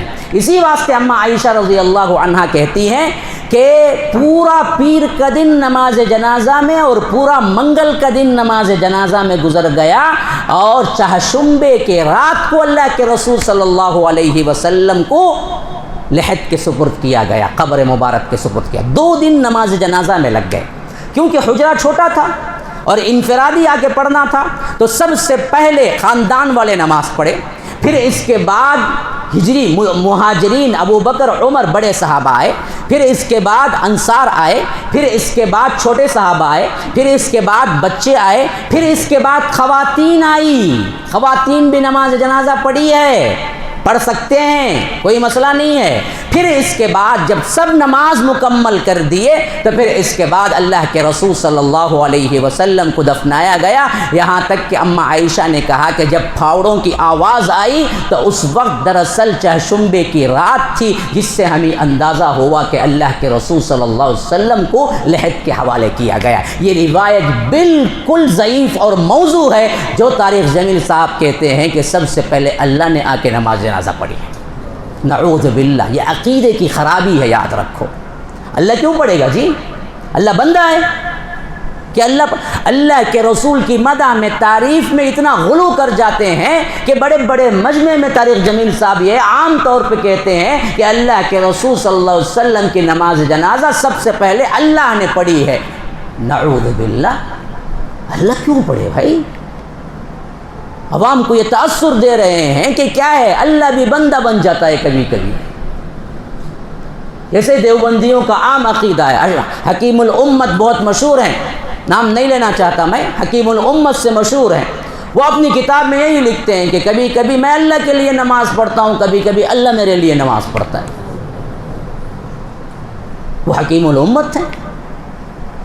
ایک مرتبہ ان کا مرید لکھ کے کہتا ہے کہ میں صبح سے کوشش کر رہا ہوں لا الہ الا اللہ محمد الرسول اللہ کہوں، لیکن میری زبان پہ نہیں آ رہا ہے، بلکہ یہی آ رہا ہے لا الہ الا اللہ اشرف علی رسول اللہ، اشرف علی رسول اللہ. تو کہتے ہیں بالکل صحیح ہے، بالکل صحیح ہے، تمہیں سکھایا گیا ہے کہ میں اللہ کے رسول کا امتی ہوں. واہ، یہ کون سی بات ہوئی جو عجیب منطق. یہ تو قادیانی سے بھی بڑھ کے ہو گیا مسئلہ. پھر بھی حکیم الامت ہے. عقیدے کی خرابی ہے میرے بھائیو. جہاں عقیدہ گیا ہو وہاں سب باتیں چوپٹ ہو جاتی ہیں. تو اصل حقیقت یہی ہے کہ اللہ کے رسول صلی اللہ علیہ وسلم پر کوئی امام نہیں بنا. صحابہ الگ الگ آئے اور انہوں نے نماز جنازہ پڑھی، یہاں تک کہ 2 دن اس میں نکل گئے. پھر اس کے بعد اللہ کے رسول صلی اللہ علیہ وسلم کو دفنایا گیا. اب ایک بات پتے کی یاد رکھ لو، یہ حجرہ مسجد نبوی کے اندر آج موجود ہے. اور جب ہم کہتے ہیں کہ مسجدوں کے اندر قبر ہونا نہیں چاہیے تو لوگ کہتے ہیں کہ مسجد نبوی میں تو اللہ کے رسول کی قبر ہے نا جی، وہاں نماز ہوتی یہاں نہیں ہوتی کیا؟ نا نا نا نا، مسئلہ یہ نہیں ہے. مسئلہ یہ ہے کہ حجرہ جب تھا اس وقت مسجد نبوی کے اندر اللہ کے رسول صلی اللہ علیہ وسلم کی قبر نہیں تھی. قبر الگ تھی، مسجد نبوی الگ تھی.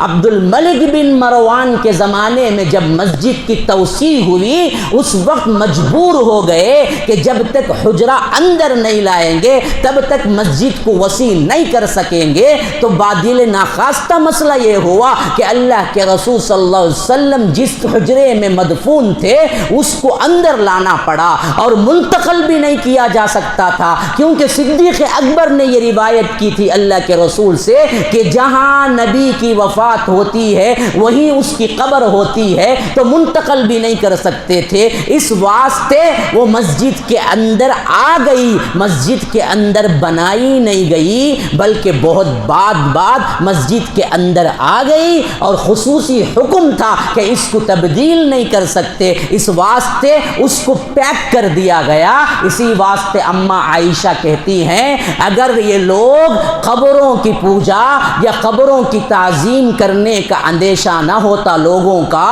تو اللہ کے رسول کی قبر مبارک کھلی ہوتی، لیکن 4 دیواری اٹھا کر اس کو بند اس واسطے ہم نے کر دیا، خدشہ تھا کہ بعد آنے والے لوگ یہاں پر آ کر اللہ کے رسول کی تعظیم کے نام پر قبر پرستی شروع کر دیں گے.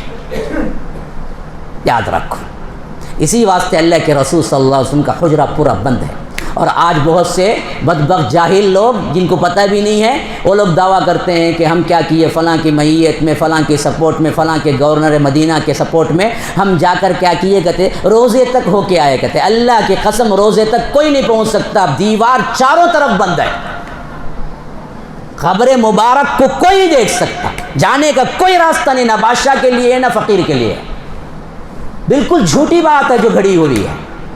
چاروں طرف دیوار ہے، اوپر سے بھی پیک ہے، کوئی چیز نہیں ہے. بس وہ نقشہ صحیح ہے جو نقشہ روایتوں میں آیا ہے کہ صدیق اکبر اللہ کے رسول صلی اللہ علیہ وسلم کے پاؤں مبارک پر ان کا سر ہے، پھر اس کے بعد حضرت عمر ان کے پاؤں پر حضرت عمر کا سر ہے. یوں ہے قبر، یوں ہے اللہ کے رسول، پھر اللہ کے رسول کے بعد صدیق اکبر، پھر صدیق اکبر کے بعد حضرت عمر، یوں ہے. اس طرف کی جگہ خالی ہے جن کے لیے کہتے ہیں کہ حضرت عیسیٰ کی وفات ہوگی تو یہاں دفنائے جائیں گے. یہ جو ترتیب ہے یہ حدیث میں آئی ہے، دیکھ کر کوئی نہیں بولا، یہ حدیث میں آئی ہے. اور آخری مرتبہ جب 4 دیواری اٹھائی گئی تھی اس وقت جس نے دیکھا انہوں نے روایت کی. بس آج کے دور میں جو فوٹوز ڈال دیے گئے ہیں کہ ہم نے دیکھا یوٹیوب پر، سب جعلی ہیں، جھوٹے ہیں، اس کی کوئی دلیل نہیں ہے، کوئی نہیں دیکھ سکتا ہو.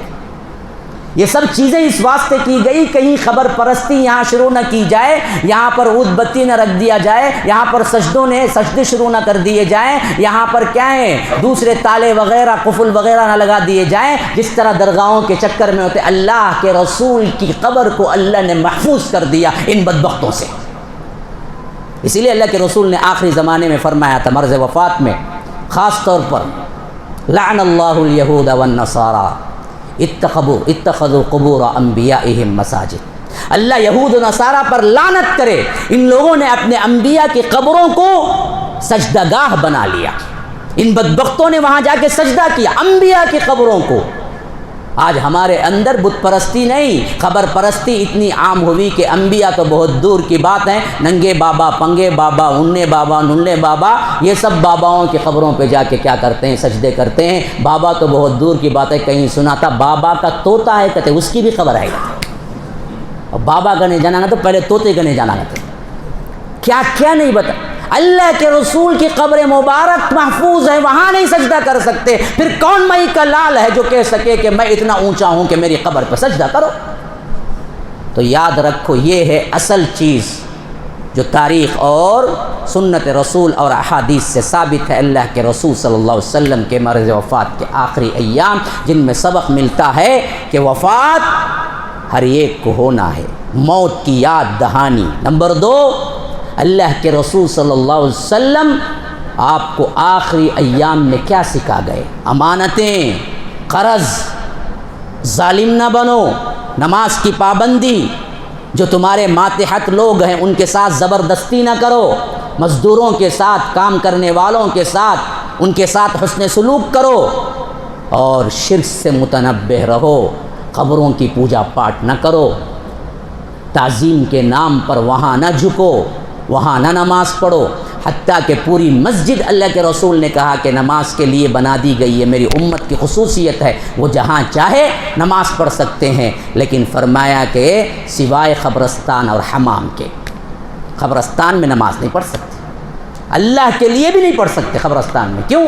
شبہ ہوگا، آج اللہ کے لیے بولیں گا، کل بابا کے لیے بھی بولیں گا، اس واسطے اللہ کے رسول نے کہا قبرستان میں ہی نہیں پڑھنا ہے۔ اللہ تبارک و تعالی ہمیں سمجھ کی توفیق عطا فرمائے۔